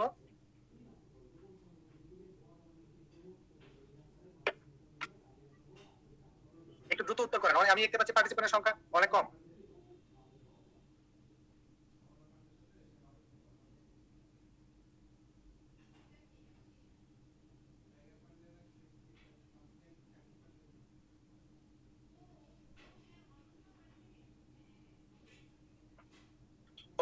আমি এটা ক্লোজ করি, একটু রেজাল্ট শেয়ার করি। এখানে আপনারা মোটামুটি 59% সঠিক উত্তর করেছেন, সেটা হচ্ছে তাকে বলা হয় ম্যান অফ মেডিসিন। আচ্ছা, ম্যান অফ মেডিসিন বলা হয় কারণ জন কিটস একজন ফিজিশিয়ান। ফিজিশিয়ান বুঝেন? ফিজিশিয়ান কি? ডক্টর, তিনি প্রফেশনালি ডাক্তার ছিলেন, সেজন্য তাকে বলা হয় ম্যান অফ মেডিসিন। ওকে, বুঝছেন? এটা হচ্ছে কারণ সে ডাক্তার ছিল। আচ্ছা, তারপরে চলে যাই আমরা। সো মোটামুটি এখানে একটু দেখি, কিং of beauty is joy forever কার বলেন? সুন্দর মতো বলেন। কিডস এর। আচ্ছা, কিডস বিলং টু কোন পিরিয়ড? উত্তর করেন। Romantic period. ঠিক আছে, এই হচ্ছে মোটামুটি। এবার চলে আসি সর্বশেষ lake point. Okay, lake point হচ্ছে যে লেক ডিস্ট্রিক্ট নামে একটা জায়গা ছিল। লেক ডিস্ট্রিক্ট একটা জায়গার নাম। এই জায়গায় থেকে অনেক কবির আবির্ভাব ঘটছে। এর মধ্যে তিনজন বিখ্যাত কবি কে? এই তিনজন, এই লেক পয়েন্টের মধ্যে মোস্ট ইম্পর্টেন্ট তিনজন হচ্ছে উইলিয়াম ওয়ার্ডসওয়ার্থ, স্যামুয়েল টেলর কলেরিজ এবং রবার্ট সাউদি। এই তিনজন হচ্ছে এই খান থেকে আগত মোস্ট তিনজন ইম্পর্টেন্ট পয়েন্ট। তার বাইরে হচ্ছে এই যে মনে করেন Dorothy Wordsworth, Charles Lamb, Mary Lamb, Charles Lloyd, এরা এই লেক ডিস্ট্রিক্টের সাথে সম্পর্কিত। যেহেতু এই তিনজন কবি মূলত প্রমিনেন্ট, এই তিনজন কবি লেক ডিস্ট্রিক্ট থেকে আগত, এই জন্য তাদেরকে বলা হয় লেক পয়েন্টস। বুঝতে পারছি? এটা একটা জায়গার নাম। ওকে, এখান থেকে আগত দেখে তাদেরকে বলা হয় লেক পয়েন্ট। এই জন্য এটা মাঝে মাঝে দেখা যায়। এটা বিশেষ করে আপনারা এখানে কি ইংলিশ ডিপার্টমেন্টের কেউ আছেন? ইংলিশের স্টুডেন্ট অলরেডি আছেন কেউ? ইংলিশ লিটারেচারে পড়াশোনা করেছেন? তাদেরকে বিসিএস ভাইভাতে প্রায়ই এই প্রশ্নটা করা হয়, লেক পয়েন্ট কারা? ইংলিশ লিটারেচারের স্টুডেন্ট হলে এই প্রশ্নটা করতেই পারে ভাইভাতে, লেক পয়েন্ট কারা। ঠিক আছে, তো কাজেই তখন এটা একটু শিখেছেন, লেক পয়েন্ট ইম্পর্টেন্ট। আর তার বাইরে মাঝে মাঝে কোনো পরীক্ষায় আসে যে নিম্নোক্ত কোনজন লেক পয়েন্ট ছিলেন, তখন অপশনের মধ্যে আপনি ইউজুয়ালি উইলিয়াম ওয়ার্ডসওয়ার্থ কিংবা স্যামুয়েল টেলর কলেরিজ খুঁজে পাবেন। ঠিক আছে, সেই জন্য তাদেরকে বলা হয় লেক পয়েন্ট। তো এই হচ্ছে মোটামুটি আজকের ক্লাসের আলোচনা। আমি এখন 1 মিনিটে সুন্দর করে পুরো ক্লাসটা একটা রিভিউ করব। যারা পুরো ক্লাসটা মনোযোগ দিয়ে শুনতে পারেন নাই, তারাও মনোযোগ দিয়ে শুনবেন। ঠিক আছে, ওকে। তো আমি ছোট্ট করে পুরো আজকের ক্লাসের আলোচনা করি। 1798 সালে প্রিফেস টু লিরিক্যাল ব্যালাডস পাবলিকেশনের মধ্য দিয়ে রোমান্টিক যুগের যাত্রা শুরু হয়। রোমান্টিসিজম বলতে আমরা বুঝি লাভ ফর নেচার, আমরা রোমান্টিসিজম বলতে বুঝি এক্সোটিসিজম, আমরা রোমান্টিসিজম বলতে বুঝি সুপার ন্যাচারালিজম, আমরা রোমান্টিসিজম বলতে বুঝি এসকেপিজম। এই জিনিসগুলো হচ্ছে রোমান্টিসিজমের সবচেয়ে গুরুত্বপূর্ণ কিছু টেনেটস। তো এই লিরিক্যাল ব্যালাডস পাবলিকেশনের পিছনে মূলত ভূমিকা ছিল উইলিয়াম ওয়ার্ডসওয়ার্থ এবং তার সাথে স্যামুয়েল টেইলর কোলেরিজ। তো ওয়ার্ডসওয়ার্থ সবকিছুই নেচার নিয়ে লিখছে এবং ওয়ার্ডসওয়ার্থের লেখার মধ্যে গুরুত্বপূর্ণ থিম হচ্ছে নেচার, নেচারে মানুষের জীবনের আনন্দ এবং তার সাথে হচ্ছে কি সলিটিউড, মানুষের একাকিত্ব। যেমন I wandered lonely as a cloud, lonely আছে তার মানে সলিটিউড, একাকিত্ব। দ্য সলিটারি লিপার, এখানে সলিটিউড আছে তার মানে এটা হচ্ছে একাকিত্বের বিষয়। ঠিক আছে, এগুলো হচ্ছে ওয়ার্ডসওয়ার্থের মূল বিষয়। তাহলে ওয়ার্ডসওয়ার্থ হচ্ছে পার্ট অফ নেচার এবং তার মধ্যে একটা সলিটিউড আছে, এটা গেল এক নাম্বার। 2 নম্বরে আমরা চলে যাই হচ্ছে কি, চলে যাই স্যামুয়েল টেলর কলেরিজ। স্যামুয়েল টেলর কলেরিজের মধ্যে হচ্ছে এক্সোটিসিজম আছে এবং হচ্ছে সেখানে সুপার ন্যাচারাল এলিমেন্ট আছে, যেমন the rime of the ancient mariner, Kubla Khan, এগুলো হচ্ছে এক্সোটিসিজম এবং সুপার ন্যাচারাল এলিমেন্টের বিষয় গেল। তারপরে আমরা পড়েছি কিডস এর কথা। কিডস কে বলা হয় পয়েট অফ বিউটি। এখানে বিউটির কথা আছে, যেমন নাইটিঙ্গেল পাখি অনেক সুন্দর, অটাম সিজন খুব সুন্দর, তাহলে তিনি হচ্ছে বিউটি, পয়েট অফ বিউটি। আচ্ছা, তারপরে আছে কি শেলি। শেলির ব্যাপারে আমি বলেছিলাম দুইটা জিনিস মাথায় রাখতে হবে, তিনি বিদ্রোহী ছিলেন, বিপ্লবী ছিলেন, তাকে বলা হয় পয়েট অফ রেভলিউশন, এবং কি তিনি একজন এথিস্ট ছিলেন। এই দুইটা জিনিসকে মাথায় রাখলে, উনি প্যান্থিজমে বিশ্বাস করতেন, এই জিনিসগুলো মাথায় রাখলে আপনি মোটামুটি শেলিকে মনে রাখতে পারবেন। তাহলে শেলির মধ্যে কি ছিল, যেমন শেলির ওখানে লেখার মধ্যে ছিল কি ওড টু স্কাইলার, তারপরে ছিল ode to west wind, west wind আসবে এবং সব পরিবর্তন করে দিয়ে যাবে, এটা ছিল তার বুক। স্কাইলার পাখি সারা বিশ্বের ব্যাপী উড়ে উড়ে তার বিপ্লবের বার্তা পৌঁছে দিবে, এটা ছিল তার বুক। ঠিক আছে, এবং আমরা পড়েছি রোমান্টিক যুগের অ্যান্টি রোমান্টিক ঔপন্যাসিক ছিলেন কে, নাম কিটা, জেন অস্টেন। তিনি কি লিখেছিলেন? Pride and prejudice. Pride and prejudice গল্পে প্রাইড হচ্ছে ডার্সিকে নির্দেশ করে এবং প্রেজুডিস হচ্ছে এলিজাবেথকে নির্দেশ করে। ওকে, সো এরকম আমরা আজকে অনেকগুলো গল্প শুনেছি, গল্প শুনতে শুনতে আমরা আজকে লিটারেচারের ক্লাসটা করেছি। আজকে ক্লাস শেষে লিটারেচারের প্রতি আপনাদের যদি কোনো ভালোবাসা জন্ম নেয়, একটু হলেও মুখস্থ নির্ভর সংস্কৃতি থেকে যদি আপনারা বের হয়ে আসতে পারেন, তাহলে আমার আজকের ক্লাসটা সার্থক বলে আমি ধরে নিব। এই হচ্ছে আজকের মোটামুটি আলোচনা। এখন কারো কোনো কোশ্চেন থাকলে করতে পারে, তা না হলে আমরা ক্লাসটা শেষ করতে পারি। ঠিক আছে, ধন্যবাদ ভাইকে। আমাদের সঙ্গে আরেকজন ভাই আছেন, ভাইয়া যদি কিছু বলতে চান ভাই প্লিজ। ভাই কি শুনতে পাচ্ছেন?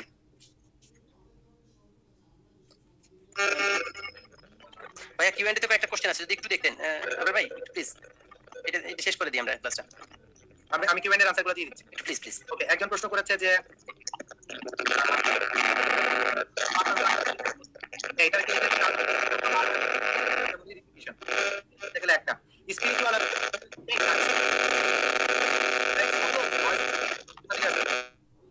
ওকে। সো স্পিরিচুয়াল আর সুপারন্যাচারালিজম এক কিনা? না, স্পিরিচুয়াল আর সুপারন্যাচারালিজম এক না। সুপারন্যাচারালিজম বলতে বোঝায় যেটা হচ্ছে নরমাল না। মনে করেন আপনি উইচের কথা বললেন, উইচারের কথা বললেন, এগুলো হচ্ছে সুপারন্যাচারাল এলিমেন্ট। যেমন আমরা জাহাজ আসছে, জাহাজ এসে হচ্ছে আপনার চারপাশে ওই যে লাইফ ইন ডেথ দিয়ে গেল, তাহলে সেটা কি? সেটা হচ্ছে এক ধরনের সুপারন্যাচারাল এলিমেন্ট। তো উইচের জাহাজ আসছে, সেটা তো সুপারন্যাচারাল। এই ধরনের যেটা বাস্তবে এক্সিস্ট করে না, যেটা নেচারে এক্সিস্ট করে না, সেটা হচ্ছে সুপারন্যাচারালিজম। আর স্পিরিচুয়াল বলতে বুঝি যেটার মধ্যে মানে মানুষের স্পিরিট ঢুকানো আছে, যেটার মধ্যে স্পিরিট আছে, সেটা হচ্ছে স্পিরিচুয়ালিজম। ঠিক আছে, একটা আধ্যাত্মিকতা ভাব আছে, সেটা হচ্ছে স্পিরিচুয়ালিজম। আচ্ছা, তারপরে একজন প্রশ্ন করেছেন পার্সোনিফিকেশন কি? পার্সোনিফিকেশন বলতে বোঝায় যেটা পার্সন না, কিন্তু তাকে দিয়ে যদি আপনি পার্সনের মতো কাজ করিয়ে নেন, তো সেটাকে বলে পার্সোনিফিকেশন। যেমন ধরেন আপনি বললেন যে শীতকালের বাতাস, তুমি আমাকে এত জোরে কামড় দিচ্ছ। এখন দেখেন শীতকালের বাতাসকে আসলে কামড় দেয়? কামড় তো দেয় না। আমি শীতকালের বাতাসকে একটা পার্সনের মতো একটা রূপ দিলাম, তার শীতের ইয়াকে আমি বললাম কামড় দেওয়া, তাহলে সেটা হচ্ছে পার্সোনিফিকেশন। ঠিক আছে, ব্যক্তি রূপ দেওয়া, যা ব্যক্তি না কিন্তু তাকে ব্যক্তি রূপ দেওয়াকে বলা হচ্ছে কি বলে পার্সোনিফিকেশন। আচ্ছা, তারপরে হচ্ছে আহ,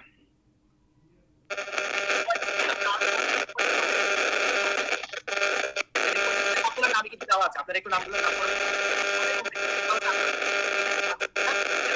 কোনো ফিগার নাই, জাস্ট আপনারা নামগুলো দেখে রাখতে পারেন যে কে কে লেগ পয়েন্টের সাথে সম্পর্কিত। আপনার কাছে চাইলে এটা চাবে যে নিচের কোনজন লেগ পয়েন্ট, এইভাবে চাবে, তখন সেইভাবে উত্তর করবেন। ঠিক আছে, এই হচ্ছে কাহিনী। ওকে, তাহলে মোটামুটি আমি আনসার করেছি সবগুলা। আই থিংক আমরা ক্লাসটা শেষ করতে পারি। আমি ছোট্ট, আমার কথা শোনা যাচ্ছে? ঠিক আছে, আপনি আমি ছোট্ট দুইটা পয়েন্টস একটু অ্যাড করবো। একটা কোয়েশ্চেন, আমি দুইটা কোয়েশ্চেন দেখছিলাম, আমি আনসার করছি লাইভে সবার উদ্দেশ্যে বলতে যাচ্ছি। একজন কোয়েশ্চেন করেছিলেন যে ভোকাবুলারি ভালো করার জন্য সেটার জন্য একটা ভালো বই উইথ সেন্টেন্স এন্ড এক্সাম্পলস। ওইটার জন্য ভোকাবুলারি বেস্ট বই যেটা যদি বলেন সেটা হচ্ছে ওয়ার্ডসমার্ট 1 and 2, একটা বই ওয়ার্ডসমার্ট 1, 2। ওই বইটা আপনারা ফলো করতে পারেন, ওইটা খুবই ভালো। ওইটা করতে পারলে ভালো হয়। আর ওইটার একটা বাংলা ভার্সন আছে, সাইফোর্স, ওইটা আবার বাংলা করছে, ওই বইটাকেই কপি পেস্ট করছে তারা, শুধু এটা বাংলা অনুবাদ করছে সাইফোর্স। ভোকাবুলারিটা দেখতে দুইটাই একই বই, একই সাথে বাংলায়, দুইটাই হেল্পফুল হবে আমার ভোকাবুলারির জন্য। আরেকটা কোয়েশ্চেন একজন করেছিলেন যে আপনাদের যদি প্রিলিমিনারি ফর্ম ফিল আপে কোনো ঝামেলা হয়ে যায়, প্রিলিমিনারি পরীক্ষার আগে হয়তো কোনো স্পেলিং মিস্টেক করছেন বা অন্য কোনো এরর যদি থাকে, এখানে এখন টেনশন করার কিছু নাই।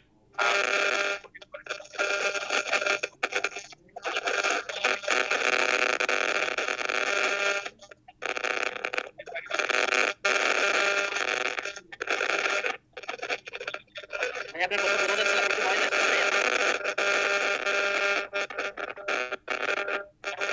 এখন আমার কথা শোনা যাচ্ছে? ভাইয়া শোনা যাচ্ছে কিন্তু ভাই নয়েজ হচ্ছে। তাহলে আমি এটা নেক্সট ক্লাসে অ্যাড্রেস করবো, আমার মাইক্রোফোন প্রবলেম হচ্ছে।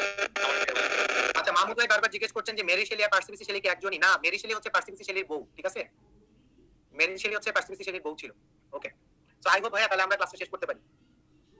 থ্যাংক ইউ ভাইয়া, আজকে এই পর্যন্ত, তাহলে আল্লাহ হাফেজ, আসসালামু আলাইকুম।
আসসালামু আলাইকুম, আশা করি সবাই ভালো আছেন, সুস্থ আছেন। আজকের ক্লাসে আমরা কয়েক মিনিট পরে শুরু করব। তার আগে আমরা কয়েকটা কোয়েরি নিতে চাই। আপনারা, আমি দেখতে পাচ্ছি ফাহাদ ভাই হ্যান্ড রেজ করছেন, আপনি প্লিজ আনমিউট করে কোশ্চেন করতে পারেন। ফাহাদ ভাই কি শুনতে পাচ্ছেন আমাদের?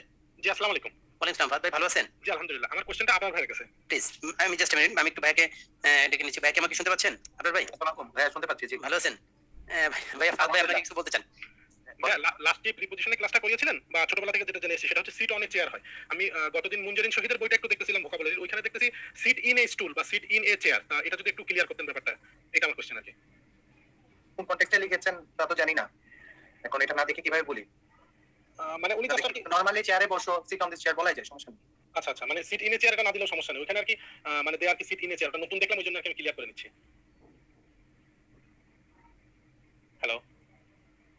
হ্যাঁ হ্যাঁ ভাইয়া, ঠিক আছে। ওকে যেটা বলেছি আমি, যে সিট অনে চেয়ার করলে এটা ভুল না, এটা সঠিক আছে। ওকে ঠিক আছে ভাই, থ্যাংক ইউ।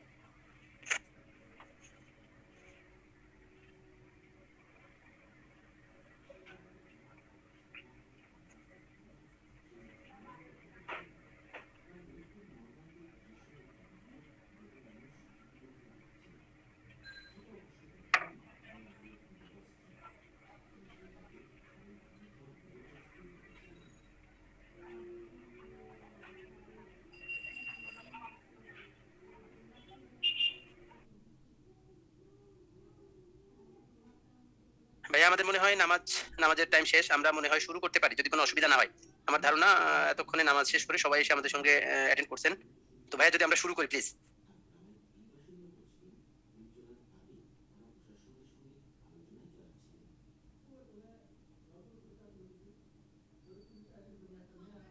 আসসালামু আলাইকুম সবাইকে। আজকের ইংরেজির সাহিত্যের লেকচার 4 এ আপনাদের সবাইকে স্বাগতম। আমি আপনার আছি ভোকালে। তো আজকের ইংরেজি ক্লাসে যে টপিকটা আছে সেটা হচ্ছে রোমান্টিক পিরিয়ড। সেটা আপনারা অনেকেই হয়তো জানেন যে এটা ইংরেজি সাহিত্যের অন্যতম গুরুত্বপূর্ণ একটা যুগ, এবং এই যুগটার উপর প্রাধান্য বিস্তার করে আপনার দেখা যায় যে যে কোনো পরীক্ষায় যখন সাহিত্যমূলক প্রশ্ন আসে, সবচেয়ে বেশি পরিমাণ প্রশ্ন আসে রোমান্টিক যুগ থেকে। তো কাজেই আপনারা খুব সহজে ধারণা করতে পারছেন যে আমাদের আজকের লেকচারটা অনেক বেশি গুরুত্বপূর্ণ। এবং এখন পর্যন্ত বিসিএস এর যত প্রশ্ন এসছে, যতগুলো বিসিএস হয়েছে তার মধ্যে যত প্রশ্ন এসছে, এই যুগ থেকে কোনো না কোনো প্রশ্ন ছিলই। আর এটা খুব কমন, যেখান থেকে প্রশ্ন থাকবেই, এটা হচ্ছে কমন। এমনও অনেক প্রশ্ন আছে যে অন্য কোনো যুগ থেকে প্রশ্ন আসে না, কেবলমাত্র রোমান্টিক থেকে একটা দুটো প্রশ্ন চলে আসছে। বিভিন্ন নিয়োগ পরীক্ষাতেও, বিসিএস ছাড়া অন্যান্য নিয়োগ পরীক্ষাতেও মাঝে মাঝে রোমান্টিক পিরিয়ড থেকে প্রশ্ন আসতে দেখা যায়। কেননা রোমান্টিক পিরিয়ড ইংরেজি সাহিত্যের সবচেয়ে বড় বড় উজ্জ্বল নক্ষত্র যারা, যেমন ওয়ার্ডসওয়ার্থ, শেলি, কোলরিজ, তারপর তারা হচ্ছে বিরাজমান। কাজেই এই জায়গাগুলো থেকে আপনারা প্রায়শই জানেন যে রোমান্টিক পিরিয়ড থেকে বিভিন্ন ধরনের প্রশ্ন করা হয়। তো কাজেই আশা করি আপনারা আজকে ধৈর্য সহকারে আমার সাথে স্টে করবেন এবং আমরা রোমান্টিক পিরিয়ড সম্পর্কে জানতে পারবো। তো ক্লাসের শুরুতে আমরা হচ্ছে এর আগে অন্যান্য যুগ সম্পর্কে কভার করেছি। আজকে আমি রোমান্টিক যুগ সম্পর্কে বলতে গেলে একটা জিনিস বলি আপনাদেরকে। প্রথমে আমি কিছুক্ষণ একটু মানে দেখেন, সাহিত্য পড়তে গেলে আপনারা অনেকে মুখস্থ করেন, আমি চাই না আপনারা মুখস্থ করেন। সাহিত্যটা বোঝারও একটা ব্যাপার আছে।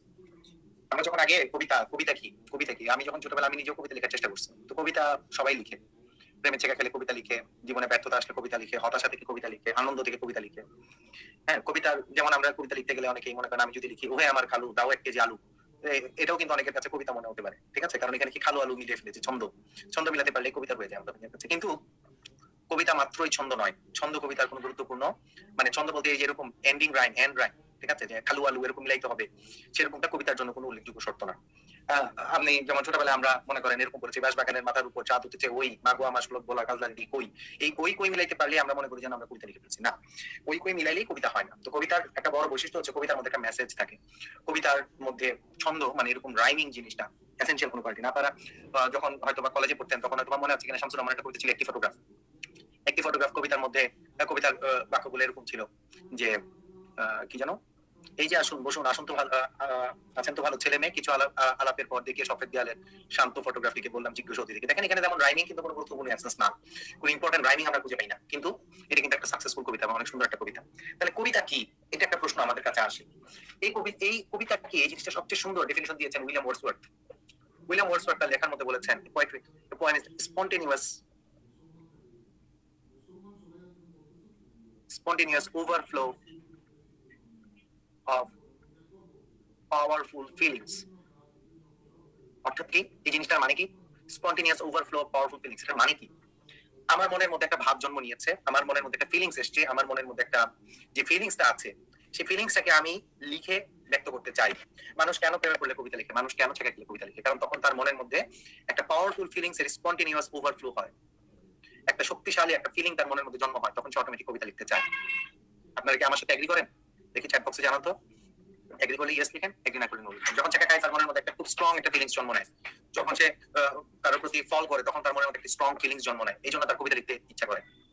কোন একজন কবি, কোন একজন লেখক কোন এক সময় বলেছিলেন, আমার মনে নাই তিনি বলেছিলেন, কে বলেছিলেন আমার মনে নেই, কিন্তু কেউ একজন বলেছিলেন যে ঢাকা শহরে কাকের চেয়ে কবির সংখ্যা বেশি। ঢাকা শহরে কাকের চেয়ে কবির সংখ্যা বেশি। কেন কেন কাকের চেয়ে কবির সংখ্যা বেশি? তার কারণ হচ্ছে মানুষের মনের মধ্যে একবার না একবার হলেও জীবনে সেই ফিলিংটার জন্ম নেয়। তখন তার মনের মধ্যে যখন সেই পাওয়ারফুল ফিলিং আসে তখন সে হচ্ছে লিখতে শুরু করে। ঠিক আছে, আবার এটার জন্য এটার এগেইনস্টে লজিকও বলেছে যে সকলেই কবি নয়, কেউ কেউ কবি। সবাই তো কবি না, লিখলেই কবিতা হয়, লিখলেই কবিতা হয় না। হ্যাঁ, ফেব্রুয়ারি মাস আসলে অন্যান্য বছর দেখা যেত আমার উপর একটা অত্যাচার যেত কম বেশি। ঠিক আছে, অত্যাচারটা কিরকম? সেটা হচ্ছে যে সুন্দর মতো ইনবক্সে একটা মেসেজ আসে, কিংবা কেউ কেউ ফোন দেয়, ফোন দিয়ে বলে ভাই আমার লেখা প্রথম কবিতার বইটা ছাপা হয়েছে, এক কপি কিনবেন প্লিজ। তো আমি বলি আচ্ছা ঠিক আছে কিনবো। তো অনেক সময় তাদেরকে খুশি করার জন্য আমি কবিতার বইটা কিনি। তো কেনার পর তারপরে বাসায় গিয়ে যখন পড়তে যাই তখন দেখি সেটা কবিতার বই হয় না, সেটা হয়েছে কি যেন মানে প্রলাপ। সেটা হচ্ছে কিছু প্রলাপ। কবিতা হতে হলে যেরকম এসেনশিয়াল ক্যারেক্টারিস্টিক্স থাকে সেই ধরনের এসেনশিয়াল ক্যারেক্টারিস্টিক্স এর মধ্যে নাই, সেরকম ইনসাইট নাই। ঠিক আছে, তো কাজে ইনসাইট না থাকলে সেটা তো কবিতা হবে না। কবিতা আমার মনের মধ্যে একটা ফিলিং জন্ম দিবে, কবিতা আমার মনের মধ্যেও একটা মেসেজ রেখে যাবে, সেই মেসেজটা থাকতে হবে। তো একবার একজন মেয়ে, সে আমাকে এটা 2019 সালের কাহিনী, 19 সালের কাহিনী, একটা মেয়ে আমাকে ফোন দিল, ফোন দিয়ে বললো ভাইয়া আমার নতুন ইংরেজি কবিতার বই ছাপা হয়েছে, আপনি এটার একটা কিছু কমেন্টস লিখে দিবেন এটার উপরে। তা আমি বললাম আচ্ছা ঠিক আছে আমি লিখবো। তো তখন আমি তাকে জিজ্ঞেস করলাম আপনার কবিতার বইটার একটা কপি আমাকে পাঠান, এটা লাগবে, আর তার সাথে হচ্ছে আপনি কি ধরনের কি ঘরানার লেখা লিখেন সেটা আমাকে জানাবেন। তো সে আমাকে কবিতার বই এক কপি পাঠাই দিয়েছে, আমি অ্যাকসেপ্ট করছি। অ্যাকসেপ্ট করার পর আমি পড়তে গেলাম, পড়তে গিয়ে দেখি কঠিন কঠিন সব শব্দ দিয়ে ভরা কবিতা। এত কঠিন কঠিন শব্দ, মানে পড়তে আমার ডিকশনারি লাগবে 3টা। ঠিক আছে, একটা ডিকশনারি যদি অর্থ ক্লিয়ার না হয় সেজন্য আরেকটা ডিকশনারি লাগবে এরকম। তো তারপরে এরকম অবস্থা, তারপরে আমি তাকে ফোন দিলাম। আমি চিন্তা করলাম আইদার সে অত্যন্ত শক্তিশালী একজন কবি যার মেধা আমি অ্যাসার্ট করতে পারতেছি না, অথবা জিনিসটা অন্য কিছু হতে পারে। তো তাকে আমি ফোন দিলাম, ফোন দিয়ে জিজ্ঞেস করলাম যে আপনি যে লেখাটা লিখেছেন আমি তো সেটা খুব ভালো মতো বুঝতে পারছি না, তো আপনি কি কোন ধরনের লেখা লিখেন, আপনি কি ধরনের, কোন types, are you romantic, are you modern, or what type? তখন সে বলতেছে যে এগুলা কি। আমি বললাম আপনি কোন ইংরেজ কবির দ্বারা ছিলেন, ইন্সপায়ার্ড ছিলেন? পরে বলে যে আমি শেক্সপিয়ার পড়েছি। আমি শেক্সপিয়ারকে তো কবি হিসাবে আমরা এভাবে স্টাডি করি না, আপনি কোন কবির দ্বারা ইন্সপায়ার্ড, কার প্যাটার্নে লিখেন? তো বুঝলাম যে না, সে স্টাডি করে নাই, সে এমনি লেখা শুরু করে দিচ্ছে, যেমন চেসে লিখছে আর হচ্ছে জিআর ওয়ার্ড দিয়ে ভরাই রাখছে, বুঝছেন?